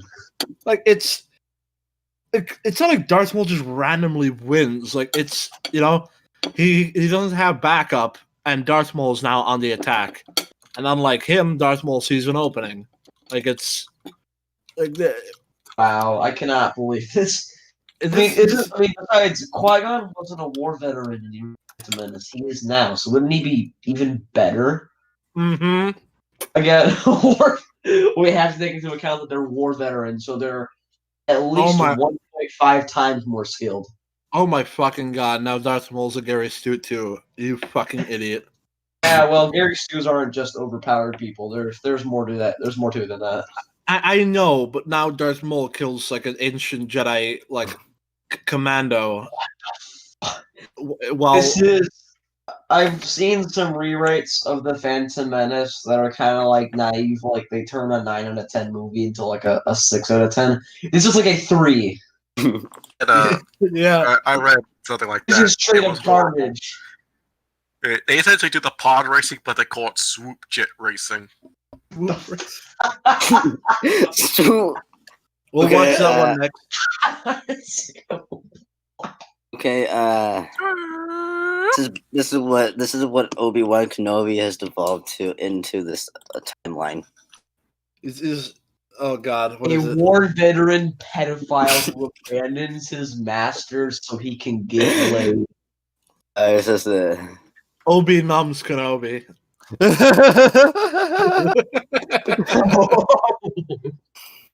Obi Anomaly isn't a pedophile. What the fuck, dude? Well, he thinks that Padme saw it. Yeah, but she was that's like just it. she was like whatever, and he's like 25. Like she Wasn't was like she like She was like 18? That's, I mean, okay, well, I mean, 18 and 30 doesn't exactly mix. look. He's 25, and in Attack of the Clones, she is like 21, something like that. 20. 19. No. Anakin's know. 19. She is like 23. Like they are within time, so it's Right. I can understand why he tried. 25? Yeah, he's 25. He said that on one of his streams. Oh. I gotta watch more of his streams. Yeah, like I can see why he's attracted to her, even if she's. I'm not gonna talk about that. Let's Oh yeah, I forget Replica's kind of stupid. not big enough. You suck. Shut up. Move on. Fuck. So everybody starts blasting it. Yeah, him getting killed immediately. Him dying instantly after you abandon him. That is indeed a fuck moment. But I don't think you should say. I don't think. Oh my god. Okay, so What did you think was going to happen, Obi-Wan? You think he So was just Padme- going to be fine without you? yes, because he's My the master, veteran. He's Also, surprised. but He's surprised that Qui-Gon died because he left him alone. all right. So listen up. So Padme is like in his hands. Like everybody's looking over them, like, oh my god, it's so tragic. Then like slightly outside, Obi-Wan sees Chris Qui-Gon Hansen suddenly gets sliced. appears. He sees Qui-Gon get sliced in half, like slightly outside. He like drops her hard on the floor, and he goes like, "Fuck!" And then he charges him, and he like runs. So Chris Stuckman is like, "Hell yeah!" Then he like it goes slow motion, and the music is like.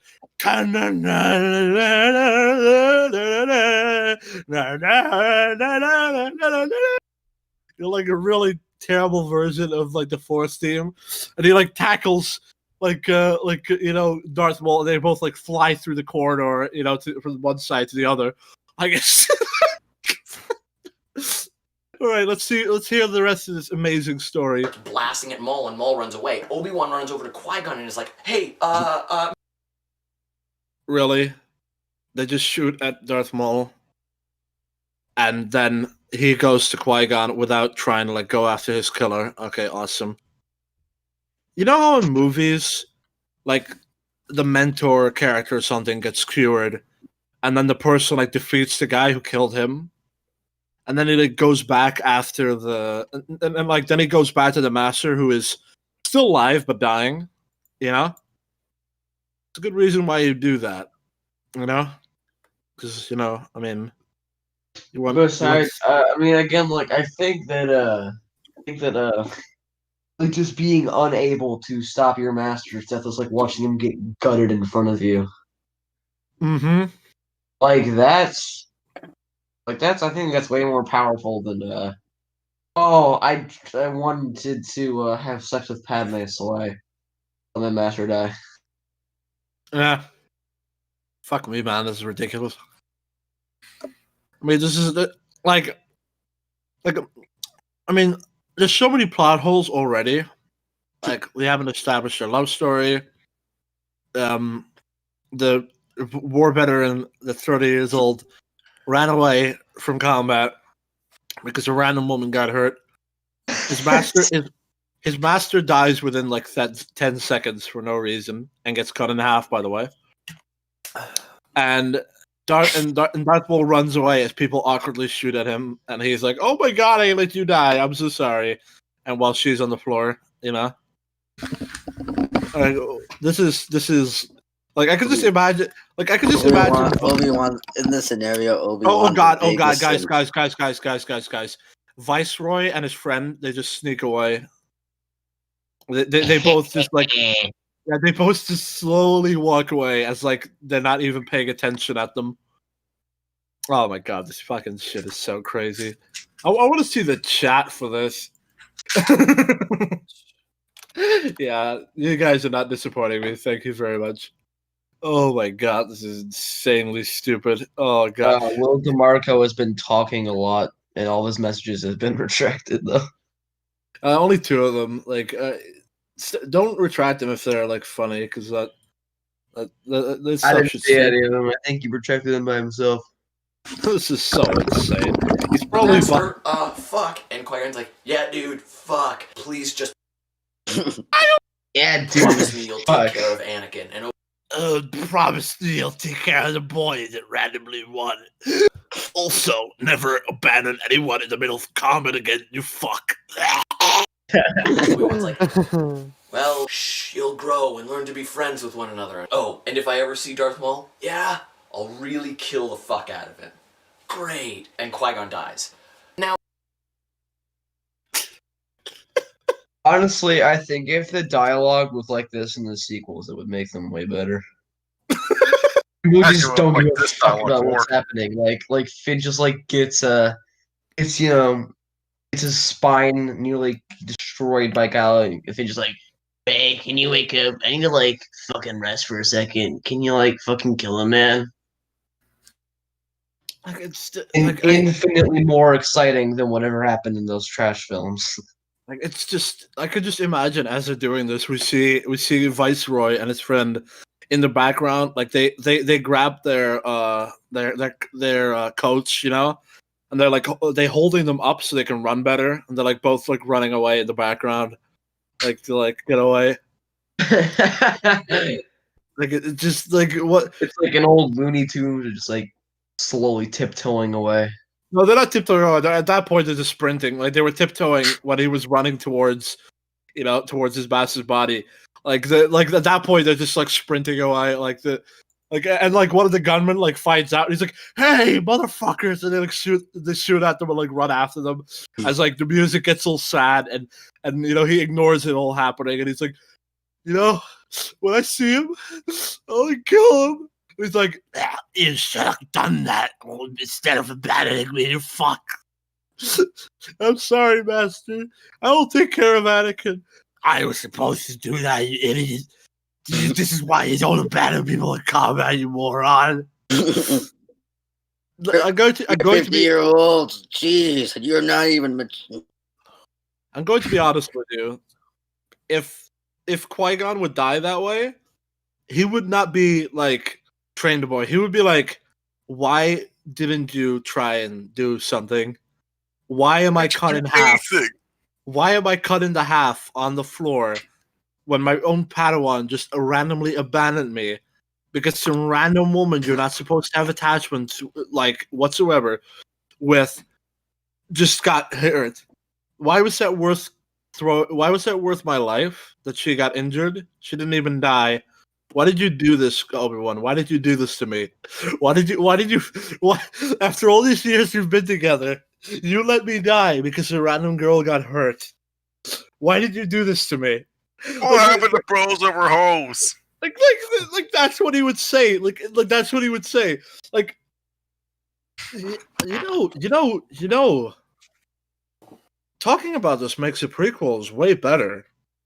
Yeah, because we realize that like he's been with Qui-Gon for so long, only to be locked away from him and unable to save him in that situation. Well, no wonder that he yells no the way he does. Fuck me, man. People hate these movies for no fucking reason. Well, their reasons are they have reasons. It's not what they wanted, and it's boring because it's not a modern movie. Essentially, that's their arguments. The way that Darth Maul was handled in Episode 1 is the greatest mistake of the prequel trilogies. Honestly. The prequel trilogies? There were more than one? I said prequel trilogy, but you know, I wouldn't be surprised if we're still going at 0.75 speed. I'm just wondering. Yeah, we're still going up 0.7. We are fucking fast. This guy is Okay, Gee, this guy is almost. Okay, I changed the speed to normal one. No, don't do that. Like, dude, we're doing that so that we can understand what he's saying. Okay, guys, I'm in the mythological figure, Luke Skywalker. I'm going. What if Episode 1 would? I'm going. Only one thing? I'm going to sleep. Good. I mean, that's fine. We don't, as long as Wolf doesn't leave, because I need like someone to Wolf is really good at narrating my descent into insanity. So I kind of need him for that, right, Wolf? What is that your win, Saint? What? Okay, Your good night, denying guys. it. Good night. Good night. I'm not insane. I might have Just denying it. I might have more than 10,000 voices in my head, but that's not called insanity. no. Days when you have to listen to more asshole in your head. Okay, then I thought insanity was doing the same thing over and over and expected a different result. So, That goodbye, too. It's goodbye, it's Latvian. okay, You you're were not being- you were great. We were happy to have you on the stream. If Bye. you don't, that guy who said if you don't succeed, try again. And then there's the other guy who says insanity is. Hearing a bunch of assholes in your head. Yeah, it's called Okay, being so insane. all right. So my predictions of this. He was the most awesome badass character ever. Awesome badass. Blah blah blah blah blah blah blah. Should have kept him in as Stuff the you main hate. villain. Blah blah blah blah, and that's it. Only one thing that I could change, it would be that Darth Maul would not die. Obi-Wan needs a motivator, and Darth Maul is an embodiment of evil. For Maul to best No, that would be the Emperor. He just Obi Sims Kenobi. all the praise, all the like for his character is purely superficial from these people. Like Same thing with the acting abilities of. Darth Maul is nothing more than a very, very competent apprentice of the Emperor. He's not. I mean, he's good enough to kill Qui-Gon, which means he was pretty damn good, but he's not. I think that might have been because he was lucky and Qui-Gon was nearing it. Yeah. I do think that in some way, but he didn't have electric force or whatever it is. It's like Yeah, force lightning. He just thinks he looks badass and looks evil, therefore he's got to be more of a character. And look, I'm just going to say this right the fuck now. If Obi-Wan would fail to kill him, that would make Obi-Wan so emasculated I would not be interested in his character whatsoever. It would essentially be Gohan from Dragon Ball Z, failing to kill the monster that just killed his whole family and has absorbed his little brother. Yeah, the monster killed his family, the Earth, and his thing, and he just gets absorbed by it because he wasn't good enough, I guess. That would be the same story with Obi-Wan here, where he would just get fucked because. I mean. What did you want? Obi-Wan falls down the hole and goes ah, and he survives because he uses the Force or some shit, and then that. I mean, this I don't get whatsoever why he wouldn't just immediately you guys listened to me earlier, right? My reaction, what I would have done in this retarded rewrite if I was a part of it, I would have had it that he drops Padme, and then tackles Darth Maul. He is just Darth Maul randomly gets away because he just doesn't chase him for some reason. Okay. Look, I like Darth Maul. He's cool and everything, but That's his fucking own. hell. But he's not an amazing, fleshed out villain. He's the best character in the The best character entire. in the prequel trilogy because he doesn't have any Lucas lines. Fucking hell. Jesus. The background character in Revenge of the Sith, the Twi'lek with big boobs. That's the best character because she doesn't have any George Lucas dialogue. She was also small. Oh way. Maybe I way You too high. Never given us an example, so you don't Maybe- have to talk. Maybe Turned I into have Obi-Wan Kenobi from this guy's rewrite. maybe I have too high expectation of women, but I don't know, guys. That's not my size. I need to stop talking about this before I kill myself. Let's move on. and then kill his master, there's plenty of room for growth there. And the next time they meet, What are you talking about? He humiliates Obi-Wan, makes him look like a total pussy, a total failure, a total this would be a great failure for a 30-year-old war veteran. I don't know what you're talking about, dude. He just lets his master die because he wasn't paying attention because he wanted to be a pedophile. Awesome. Fucking perfect. Exactly what we want. Jesus. next time they meet, It's going to be epic. In the film, we No. It's gonna be epic. Remember when I let my master die and you got away for no reason? Even though we had the whole place under... Well, actually, we didn't have the place under control because the droids were still under control. So actually, they won, and we only barely got out of there. And Naboo is now under separatist control. Like remember that. Let's not talk about our past. Let's just fight. Like that. That's how the dialogue would go. But if you're really mad about Obi-Wan and Maul not getting a second chance to fight, just watch the Clone Wars. Oh my god! Oh my god! Literally in the movie, he's just. Remember when you guys won in Naboo because we didn't destroy the spaceships, and I just let you kill my master because I wanted to bang a 14-year-old. 14-year-old. You know what, Darth Maul? Let's not talk about my past. Let's not talk about our past. Let's just fight. Okay, cool. My past die. I would just want him to like cut off Darth Maul's legs and like stab him in like 2 seconds, and make it the most like boring duel ever.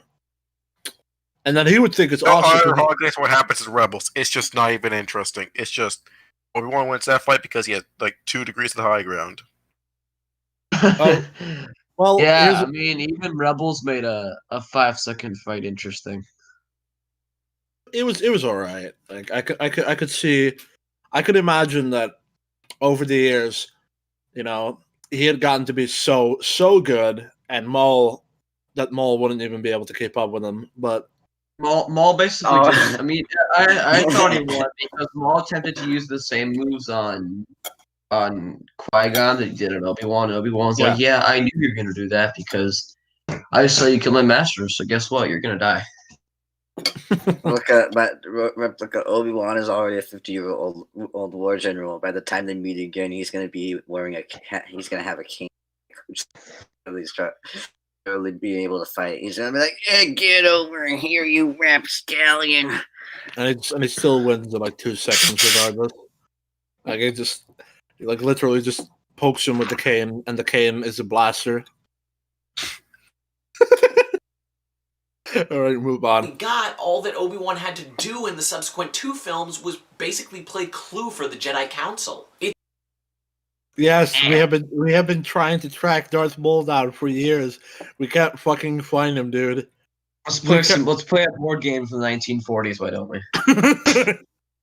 We can't find it. We can't find the one guy who's fucking up our plans. And Palpatine's a good guy, by the way, because we don't know. Because he's. I want to see his rewrite of Episode 3. It's just like Palpatine just decides to be evil for no reason. Because if you like in his rewrite, Palpatine is not the bad guy in the story. Like he's got nothing to do with anything. He's just an old dude who's in administration. He's too busy knitting sweaters for everyone. What the hell is this shit? You haven't mentioned Palpatine once in your horrifically garbage rewrite. And you think you're doing a better job than George Lucas. This is the story. You would present George Lucas comes with the Phantom Menace and is like, here's the story, and you're like, oh no, let's make some changes, and these are your changes. You George Lucas would probably kill you. He would knock you. George is too nice for that. Well, the way I see it is George would punch you, and you would just fall over and die. Like he didn't even intentionally did it. Like he just knocked you down so hard. The only people George punches are people that disrespect R4. Like he punches people that disrespect R4. I gotta show you the video now. He actually punched someone. No, not genuinely. Oh. Let me give you context. Ja? Dankjewel, man. Ik zie de anderen hier ook al. But yeah, that video where George punches people, I want to put that in and just have it be for everyone. Oh my god. This is so fucking...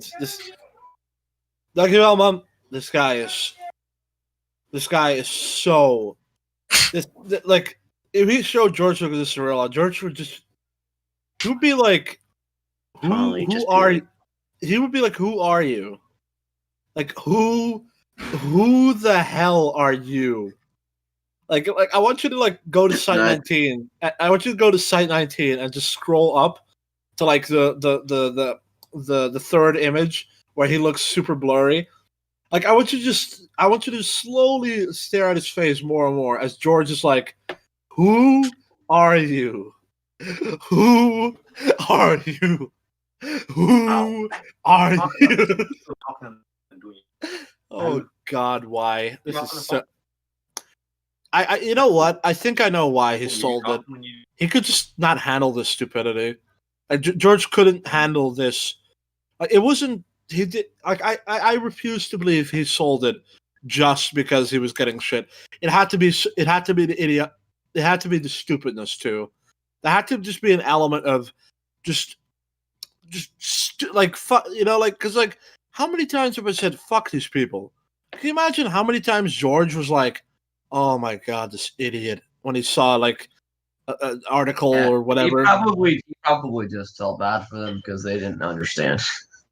They were like, I mean, you know, he fully expected people to not like his films. like you think, like you might think that George is, you know, is like a narcissistic or like an asshole when he says stuff like, you know, people react to it positively or whatever based on their, you know, sophistication.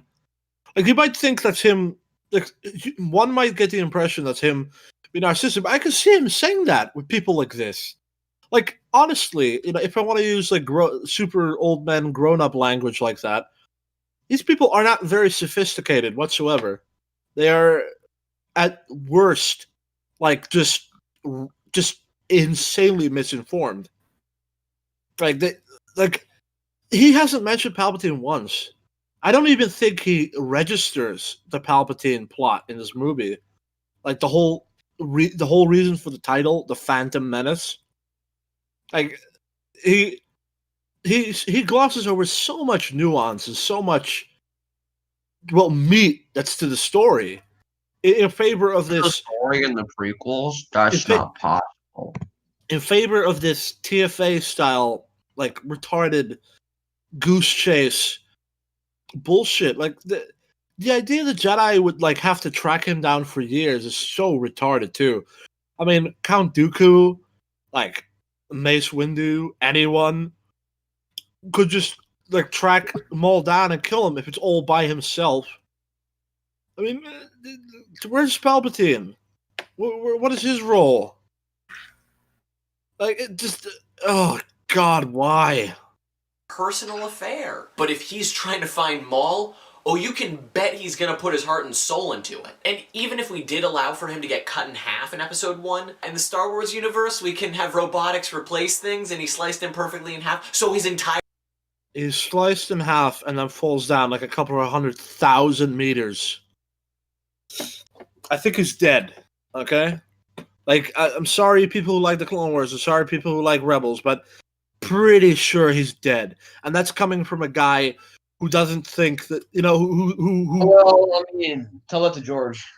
this is like coming from a guy who like very oftenly, you know, talks about how characters shouldn't be dying from things because, you know, it's too much.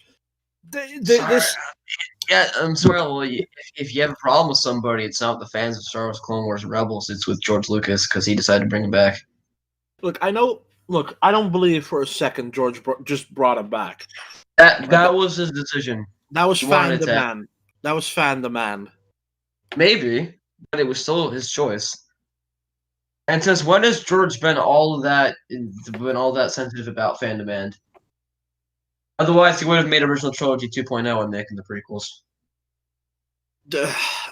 Look, it doesn't matter. Like in 1999, in this instance, he is effectively dead. Dead, gone, I and agree with defeated. He is defeated. I agree. Like this shit about what fucking hell, I hate this so much. So his entire lower half is robotics? That's Well, the it's at perfect this point that opportunity for Replica Obi-Wan finally to be haunted by snapped this and started nightmare. winning on his He'd show up rampage. again and Obi-Wan wouldn't know what to think. In this instance, Like in the Clone Wars? Huh? What this guy says happens to the Clone Wars. He comes back with robotic legs and shit. Yeah. Well, he doesn't come back with robotic legs. He gets them like. He's a Gets spider at the first. It's weird. Yeah, apparently he uses the Force to like build himself these like incredibly like crappy legs, Okay. and all of the pain that came with it basically drove him insane. Belated media is the big guy. The big guy. See, even Lupus hates He's this. stronger, and he'd have some serious beef against Obi-Wan. And oh, look at that! There's some crazy foreshadowing of Anakin's fate, because he's like half robot, half man. Oh. You mean like how Anakin's arm gets cut off in Episode 2? Yeah, thought so. Well, he's saying the Darth Maul thing is foreshadowing to that. Oh, yeah, because we totally needed that. Thank you very much. Funny that. And it just makes sense to have a long-term villain that's known to the protagonist. Luke sees Vader Like Count Dooku. I mean, Obi-Wan was definitely aware of Count Dooku. Everybody was aware of Count Dooku. Count Dooku was around back then. He was probably still a Jedi. Like, what the hell is this? Oh.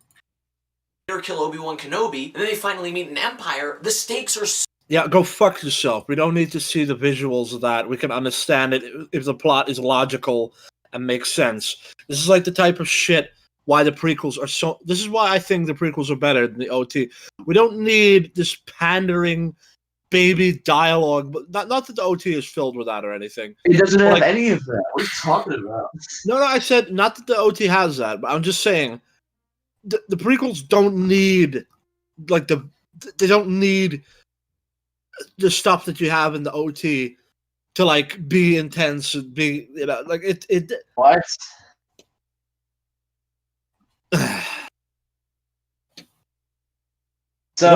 we don't need to see him. You prefer the prequel story, therefore prequel's better. No, I'm saying we don't need to see. We don't need to see. We don't need to see. You know, Obi-Wan get killed by Vader in order to feel tension at the end of Episode 5. Like we don't. We just don't. Okay, but Obi-Wan needed to die anyway. Yeah, I know, but we don't need that. This is why the fight in Episode 2 is awesome. And the fight in Episode... Well, look, we didn't see Count Dooku in Episode 1, which is potentially a missed opportunity. But Count Dooku in Episode 2, he is a threatening villain, dude. Yeah. He defeats both, Obi-Wan and Anakin in a matter of minutes. Yeah. Like he's dangerous. Yeah. And Like, you don't seem to understand my point here. My point is that he's like, oh well, we see Vader kill Obi-Wan, which gives the Episode 5 so much more stakes. Ah! yeah, but it does have more stakes than Episode 2's fight. That's a fact. Nah, I don't agree. Well, yes, because either of those characters are able to die. And only one character in the Episode 2 fight is able to die. What are you talking about? Obi-Wan could have died there. In Episode 2 fight? Yeah, even Yoda could have died. In Episode 4. What? Do you think that's fair? Do you think it's fair to retroactively judge movies based on the fact that you already know what's going to happen? No, I'm not saying that. I'm not saying that, and I'm not saying that Listen. that means it's the worst fight. I'm just saying that objectively, Empire Strikes Back has more stakes. As far as I'm concerned, from the beginning to the end of Star Wars, I have the exact same amount of intensity because I don't know what's going to happen. Now it gets more and like better as time goes on. All right. So technically, yeah. Well, then let's address your second point, which Listen.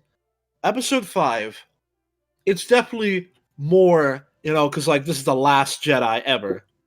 However, when the two guys are defeated, and the Yoda shows up. That's the same. That's on the same level as Empire, right there.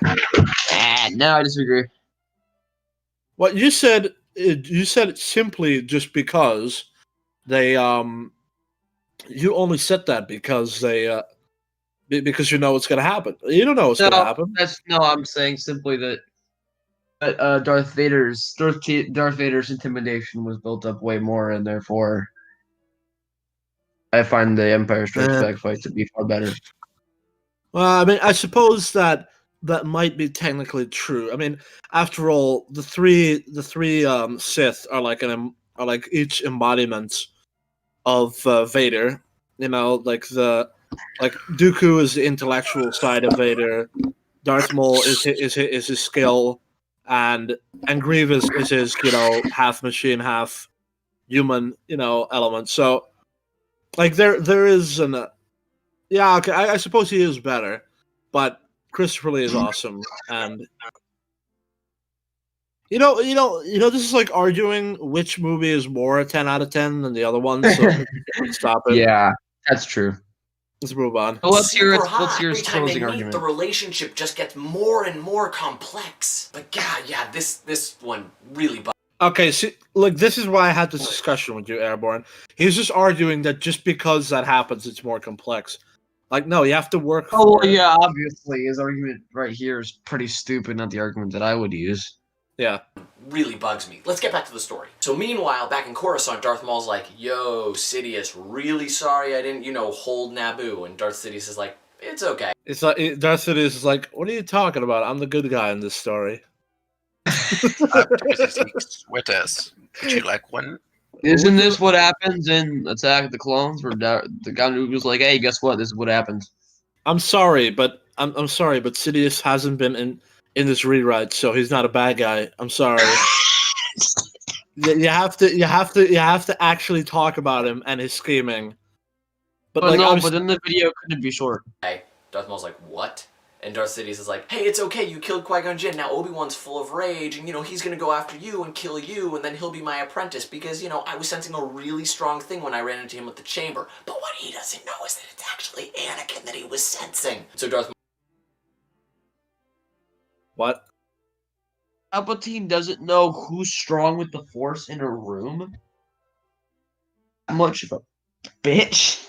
And also, by the way, I don't think Darth Maul would be fine with the idea of dying. Just to say, he wouldn't tell him that. Yeah, but right he'll there, die that would be his look, just blatant confusion. So in his version of the movie, Palpatine goes evil for no reason because Darth Maul tells him, and so he gains the powers of the ancient Sith, and he's like, "Oh yeah, go die." Yes, because Sidious doesn't exist in this rewrite until now. Maul is like, wait, we're going to pit everybody, and Darth Sidious is like, that's why I'm the Emperor. I pull fucking strings all the time.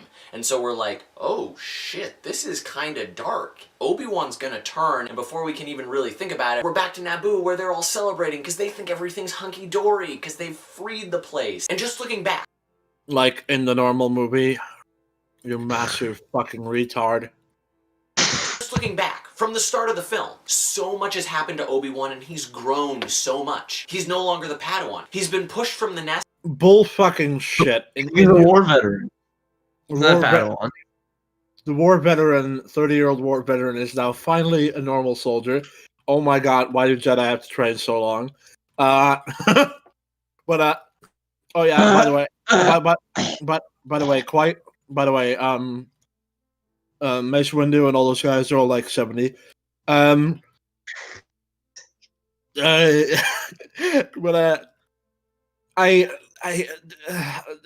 was a point in my head. I feel like I'm losing it. Hold up, I need to go back to like hear what my point was. And before we can even really think about yeah. Your idea of Obi-Wan, your rewrite effectively would make the film like 50 minutes long or something. Like it would be a really short story. Like you cut out But the prequels are too long, so that's a good thing. I unironically saw this cut of the prequels that was like 1 hour or something. Like, this one guy sent me like a link on like AFAB stream, and they were like, "This is a pretty good version of the movie. You should go watch it." I was like, "This is like 2 hours or something, like one." It was like 1 hour and 50 minutes.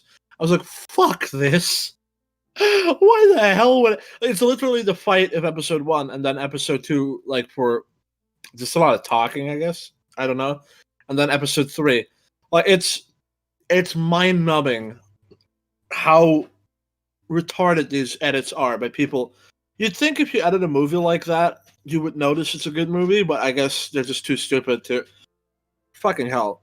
Did unironically, did the prequels just become good movies?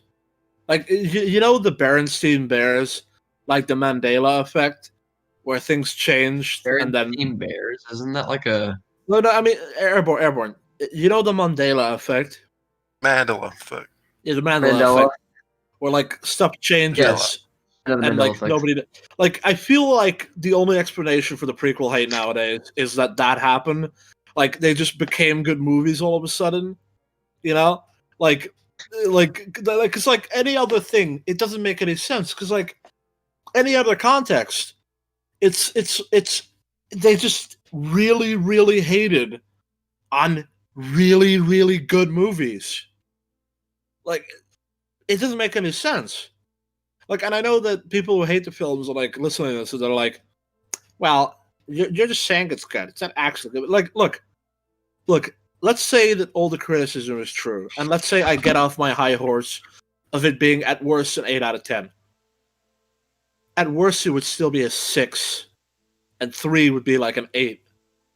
That's not bad. That's just That's just aggressively disappointing, I guess. Not as bad as the Room. Even if the Phantom Menace Attack of the Clones were 3s and Revenge of the Sith 4, they would still be infinitely better than the sequel trilogy. And it would still be unjustified hate. Like even if the movies were 2, there would still be too much hatred. The amount of hate these films got is so insanely overboard. You know, honestly, I'm beginning to I really love the prequels. I absolutely believe they're masterpieces. But honestly, I feel like these people are just calling like they are just making the movie better. Like if the prequels never got this much hate, I think most people would just think they are, you know, slightly inferior to the originals, and that's it.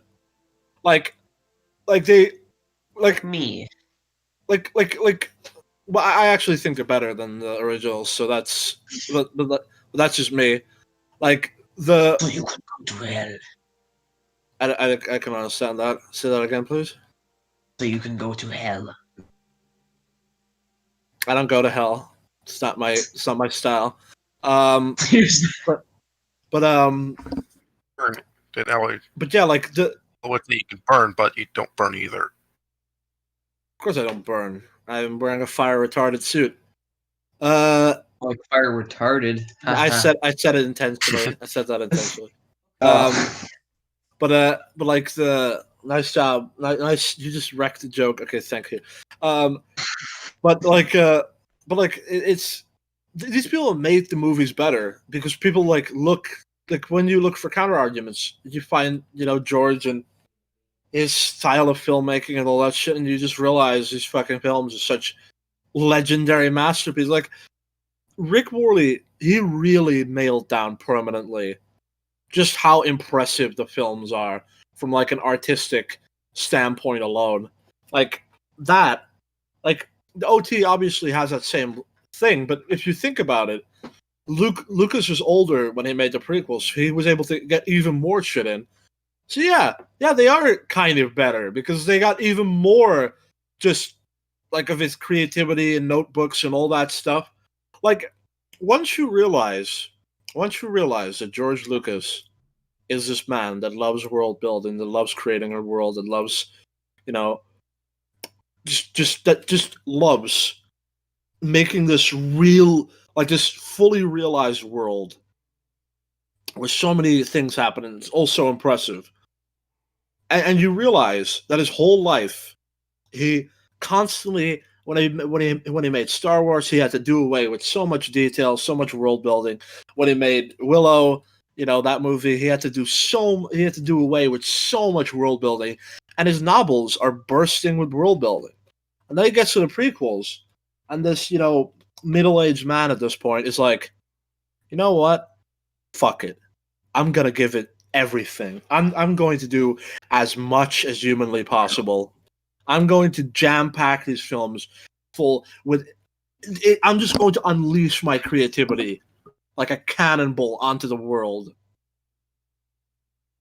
Like honestly, to me, that is unbeatable. To me that is no, you can't top that. Only Tolkien can, because he pretty much did the same thing.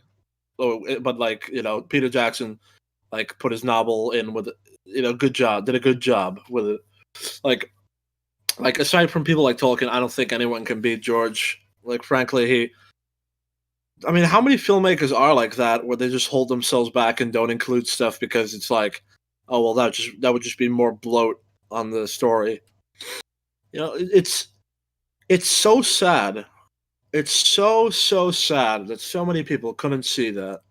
They couldn't see that, despite their many issues that they might have that might be real or not real, they couldn't see that this is like a man just really unleashing his view on the world.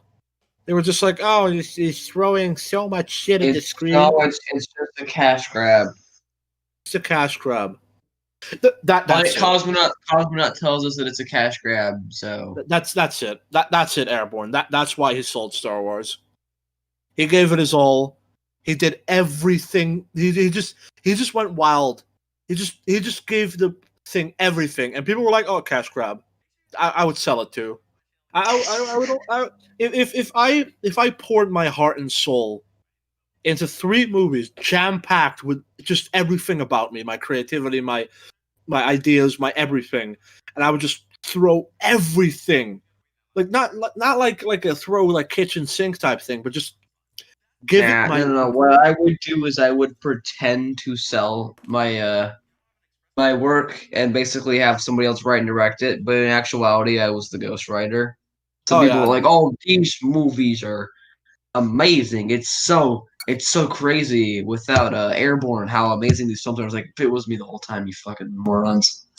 But it's I could see why you would sell it then. I can that is why he sold it. That is it. That's just it. It makes sense too. If you put that much work in only for some complete and total faggot to go to be fair, most people liked his films. I don't really think that and a lot of people say, and a lot of people a lot of his friends will tell you that the criticism never got to him. Yeah, I think it might have been part of it. But honestly, I think there were other reasons for why he sold the prequels. I feel like it's sort of like me at high school. You could never physically necessarily see that I was breaking apart, but I was. Not to say that George was really breaking apart from all this shit, but I feel like something in him was just fuck it, because if you look at it, he wanted to make 9 movies, he wanted to make 9. No, he did. He said that he would make 3 more if there were stories to be told, and he didn't feel there were any at the time. He did? Yeah. Okay, well, that's why he didn't make the prequels right after the originals. He was like, you know what? I don't think there's a need to right now. Well, still, he had story treatments. He had ideas of what he wanted to do after the prequels, and he just didn't. He could have, but he didn't. He could have done right after Avengers in 2010 or 7. Maybe it was a little burnout. Say 2015, he could have started.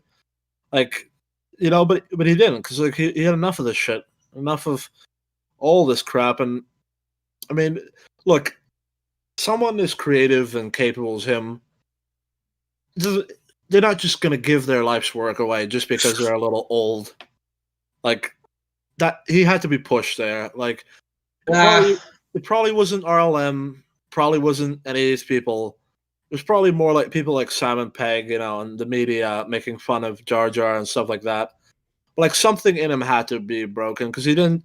It's like I honestly do blame the media for what happened to George, not the fans. There were some really shitty fans that said some pretty horrible stuff about George, but honestly, I trace anything ever bad to happen about Star Wars back to the media.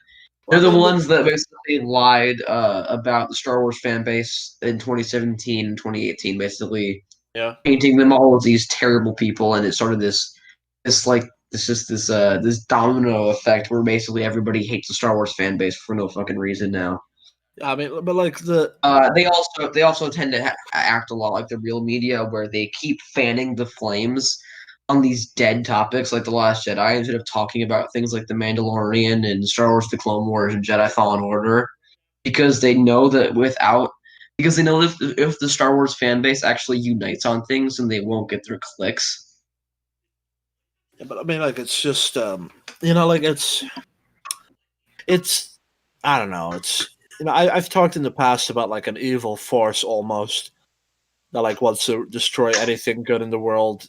Coming to just fuck shit up. Like I don't know. It's I remember when I watched in 2015. I watched after I saw the after I saw the Plinkett prequel reviews.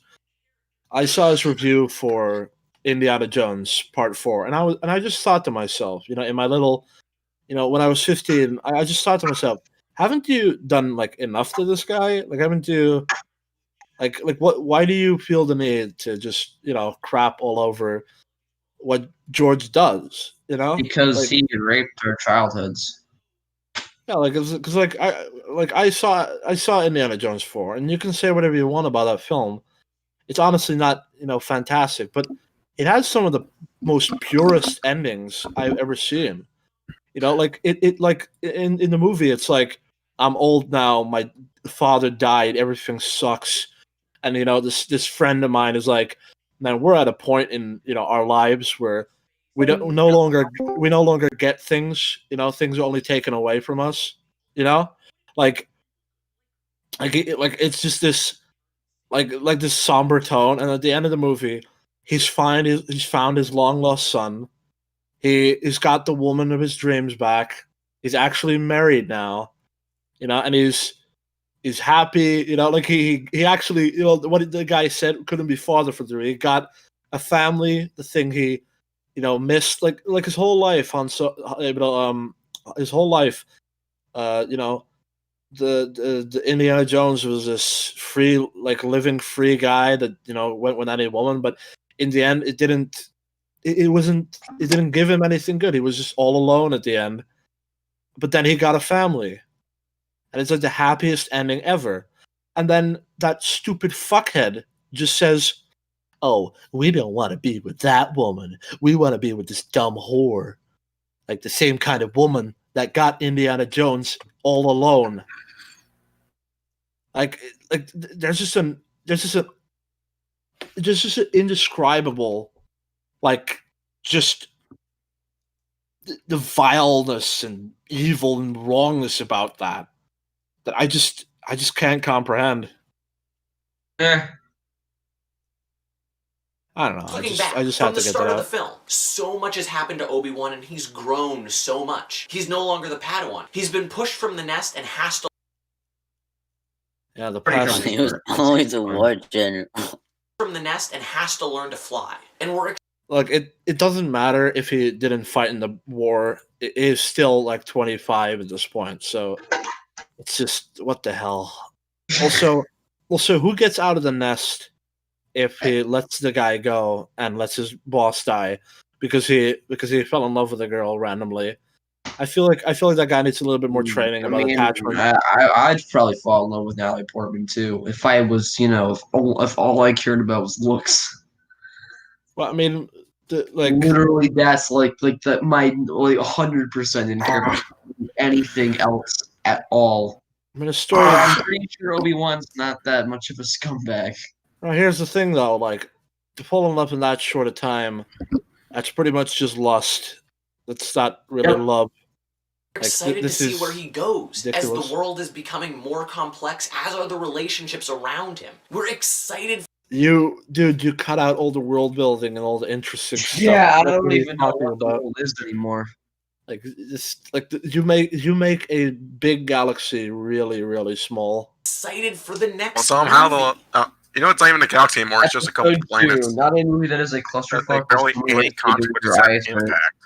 Hold up. Killer Shibe is talking. What's going on? It's actually everything doesn't feel as if it in a single trilogy. It's like there's barely a galaxy. It's like nothing that happens has any consequence. If it does, it's only for the sake of the plot, but it never affects the galaxy itself. We don't know what's everyone else up to in this dark time. What's everyone else going? But where? That's like one of the biggest failures of that whole trilogy is that we don't know the state of the galaxy or anything. It's just all random, stupid space stuff. Just none of it has any weight or consequence. It's just meaningless. So he gives us a summary of his Attack of the Clones for right here. Relationships around him. We're excited for the next movie. We are Episode excited for this 2. movie. Not a movie that is a clusterfuck with so many lightsabers your eyes hurt, but a movie that focuses on the continued journey of Obi-Wan Kenobi, with Anakin's fall being a subplot, and Yoda doesn't fight because that's bullshit. Why would Yoda not fight? I thought the 1,000 lightsabers was cool, but that's just me. Yeah, that is. What do totally, I know about good storytelling? This guy just rewrote an entire movie and did it incredibly well. The lightsaber Jedi is attacking. That's fucking awesome. You suck. And it gives us one of the coolest shots in The movie is not a entire- clusterfuck in any fucking way whatsoever. Obi-Wan is not the main character. He is the most. He's the ultimate side. I guess he's sort of like a deuteronologist. I don't know. He's the ultimate side main character. Anakin is the fucking main character. He's far more important than any of the other faggots. And it shouldn't be a subplot, you fucking dumb piece of shit. And also, why the hell would Anakin's fall be? Wait, hold up. Okay. Why would Anakin just fall in the second? Fucking hell, whatever. And Yoda doesn't fight because that's bullshit. You're bullshit. Yoda would fight. Yoda would defend people. He would fight to protect them. Everybody who says No, he this wouldn't wrong, because he was peaceful in the Empire. fuck you. Go fuck Yeah. yourself. If I'm a super warrior and I'm 80, all right. Actually, no, I don't need to bring myself up. I'll bring up a real example. There was this king, a Danish king, something like that. I'm sure a historian guy that knows better, like, would actually be able to pinpoint what I would say. So he's like, this dude had been conquesting his whole life to get essentially what he wanted was Denmark to be a united country, you know? Okay. Great United Provinces. What? United Provinces. You bet you make that? I think so, maybe. But wait, you said Denmark? Crap, I thought you said Netherlands. like, it's a guy who wanted to unify Denmark as a country, and like, anyway, he had a lot of enemies. And during one of his campaigns, when he was really old, this one guy tried to kill him. He was 85 years old, I think. Like, he was extremely old for the medieval times. You know what happened? The assassin guy killed him, but he was so severely injured that he barely made it out of the tent. And then the guards caught him and disemboweled him. I'm not going to explain what disemboweling is. No, it just imagine all your intestines being ripped out. That's okay.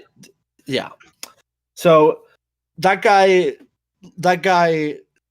like, skill with a blade and shit like that carries over to the very oldness. Like, There's a saying: never underestimate an old man in a profession where they die young. Yeah, exactly. Like the only reason he probably died was because he wasn't able to move around enough to, like, prevent himself from getting hit too. But the fact that he damaged that guy so hard, because, like, that guy, he wasn't just injured like, oh, I fall over now. Like, he was done. Like he was just dying. That guy, like that, like Yoda, him being old, that wouldn't stop him from fighting, and he uses the Force to get around. I don't see the fucking problem whatsoever. And let me call someone out right now. What is it? How it should have ended? Go fuck yourself. Of course, he needs a lightsaber. He's a Jedi. You piece of I need shit. to go now. Goodbye. All right, let's find out his final point. But All right. that's just a what if. So those are my ramblings on. I really Episode- love That was garbage. That was garbage. I'm very happy about your what if. It was such a great fucking. It was such a worthwhile experience to listen to. I'm so happy how a war veteran becomes a pedophile and lets his master die. That's great job. Great job. Nice job. Great story. I'm so blown away by this. So great job. Oh my god. I'm so all right. Let's. What is he talking about now? One, leave your ramblings of what you would do with the prequel. Okay. Leave our ramblings of what we would do. I would keep them I would keep them as it is, and I would fix the weird CGI in that one scene with the sunset. Yeah, and I would. And I would give. I'd make a couple. Well, I would give Obi-Wan and Qui-Gon one more scene where they share their feelings. I would also include. Count Dooku, like have continuity with episode 2. But besides that, frankly, I don't want to flinch at all. But maybe it would be a slight good idea to have a little bit more dialogue to like have retards like this understand the story. But other than that, there's nothing I would chase. Yeah, this is a garbage video. You should be ashamed. End the stream now. We have nothing more to say. Don't end it yet. Like I have one more thing to say to this guy. If you wanted to make a proper rewrite, maybe just maybe read like a book about Star Wars, like the making of or whatever. Try and get it to the fucking zeitgeist. Do anything else than just be a lazy twat. Like you bring shame, shameful display. You bring a fucking full display on humanity with this garbage. This is such an insanely high level of failure. It's insane. Like, not only do you not understand the movie you're trying to rewrite in any way, you don't even understand basic shit. Like the whole attachment thing with with Obi-Wan. Like Obi-Wan is a by the book man. He wouldn't fall randomly in love with her. I mean, in the Clone Wars, he does fall in love with another woman, but it's way more believable because it never became he a doesn't thing. necessarily fall in love with them. He kind of like on the edge of love. But he likes her, and that's like that. Like it's not like he is just this man who doesn't like anyone. It's obviously, but still, the point is understood is that this would never even work because this is the whole thing with Anakin was that he falling in love with her is like a critical mistake that fucks up everything. Because he didn't pay attention. He doesn't understand the movie. And he has no right nor place to make this video. Yet it's kind of like all the other people who just tried to destroy the prequels. Yeah, but it's like if you wonder one failure after another. I'm still brandishing my golf club in my hand. Smash it already. I'm gonna grab my wooden sword. Computer monitor like Abby destroys Joel Miller. All right, so now I have my wooden sword, so that's good. But boo, you suck. I can kill you with it if I hit you enough times. How many? Let me get out my driver. I had an actual steel samurai sword. Okay, well then you can hit it, and then it breaks off into my sword, and then I sneak up behind you and punch you. Yeah, I would destroy you, but I would destroy you both with my driver. Driver? What the hell's a driver? It's like the golf club is the most dangerous weapon of all of existence. Shadiversity proved golf club is a sword-like weapon. Also, it acts like weapon. It'll act like Unironically, weapon. I think I would actually have a All-rounder fair. weapon. I would have a fair chance Also, against sword you. like weapon. I would have a fair chance against you because your steel samurai sword is probably a replica. So it will get. Oh, it's a sword, not you. It would get Stupid. stuck in like my sword, and then you would lose a fist fight against me. But anyway, No, I mean, no, no. unless you're a It's- literal wolf with claws, then I'd be fucked. I mean, You that's know kind that of he's a If wolf. you're SCP-023, we're fucked. All right, so quiet down. I'm going to finish what I was saying. So, if anyone wonders why I haven't made a Star Wars video yet, it's because I want to do, justice to the subject. Like I don't blame anyone. He's kind of lazy. Look, I don't blame anyone for making a video like this where they just talk about it. Like, you don't have to literally just worship Star Wars and be like, "May I please make a video?" But it's so mind-numbing how on the internet, it's because this video, it's not negative. It's not it's it doesn't have a negative count. It's mostly positive. It's 93K positive and 35K not positive. This guy, oh my fucking god, this guy has a donation drive to Black Lives Motherfucking Matter. Well, if there was any reason to say fuck this guy, there's another one. Oh my god. I've had enough of this, man. You suck. You didn't have the right to make this video, and it was garbage. So you don't know anything about below. And if you'd like you don't to know hear anything about more George. what ifs, please let me know because I'm not. I don't really want to sure see if another one of your anybody's gonna videos enjoy this ever or again not. in my and life. of course, if you want, you can check out previous reviews. As We for still me, need to do it's Attack time of the for a Clones public and reading Revenge of of the some Sith. Star Wars fan fiction. He did Attack of the Clones and Revenge of the Sith. Yeah, he did a whole trilogy. Oh no! Chewbacca All right, well, smiled at I'm him sorry, so- man. and We're gonna do it. slowly We have reached to. up and grabbed his lightsaber. He made sure that the saber was firm between his hands. C-3PO! C-3PO! Oh! Sebulba advanced towards the Porno? picture. I understand if you get hit on the nose, you go down something hard. Any chance you'll service something other than a ship? So young Jake Lloyd walked into that 50s diner from the second film and saw that fat dude with 4 arms. What if episode 1... Alright, end the stream. All right, well, yeah. Okay, so anyway, we'll do this. Outro. We'll continue doing this in. I don't want to wait for this guy. I want tomorrow we'll do it again, and the day after that we'll do it again, and you will be with us, Wolf, because you're going to suffer with us. You hate me except you don't hate me, and I hate you except I don't hate you at all. But you can occasionally give a snide remark, and I need that. I need that for my mental stability. So you're going to be here with us.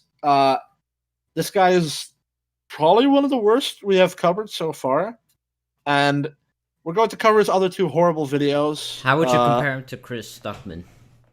Chris Stuckman has genuinely more respect for the movies than this guy has.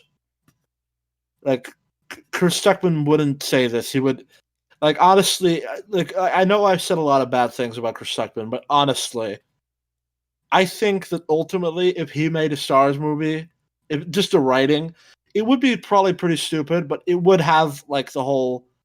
It would. There would be something good about it, because Chris, Chris, he looks at the prequels and thinks they're bad movies because he has a whole bunch of things he thinks that are bad about them. This guy, he just changed up everything and made just a fucking 2 out of 10 movie out of a 10 out of 10. It's crazy. Oh my god, I can't deal with this guy anymore. You just how wrong can one man be? How I don't think this is the worst video we've covered. which is Nerl. Okay, yeah. Nerl is still the worst. In terms of the prequels, I think Thomas Vaccaro is pretty... Oh, wait, Airborne. You got PTSD from Animat.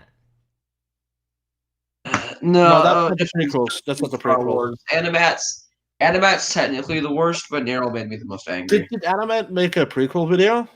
No, he made a video on Cloudy with Chance Meatballs too. I mean, did he make a It prequel was video? horrible. Did he make Yes. a prequel video? Animat No, I doesn't don't think do so. like real life movies. He only does animation movies. Real life Like movies. Pixar. Wow. Oh my god, then Live his action. review is even worse. But anyway, He also has a So- really weird voice. It's just all right. Yeah, Grating he sounds like an average guy, except on balloon steroids. So- balloon steroids. Anyway, all right. So yeah, Thank you for watching well, the stream. We Yeah, hope thank you for watching enjoyed the it. stream, and please you. don't be like this guy and make a video like this Yeah, I guy. really don't.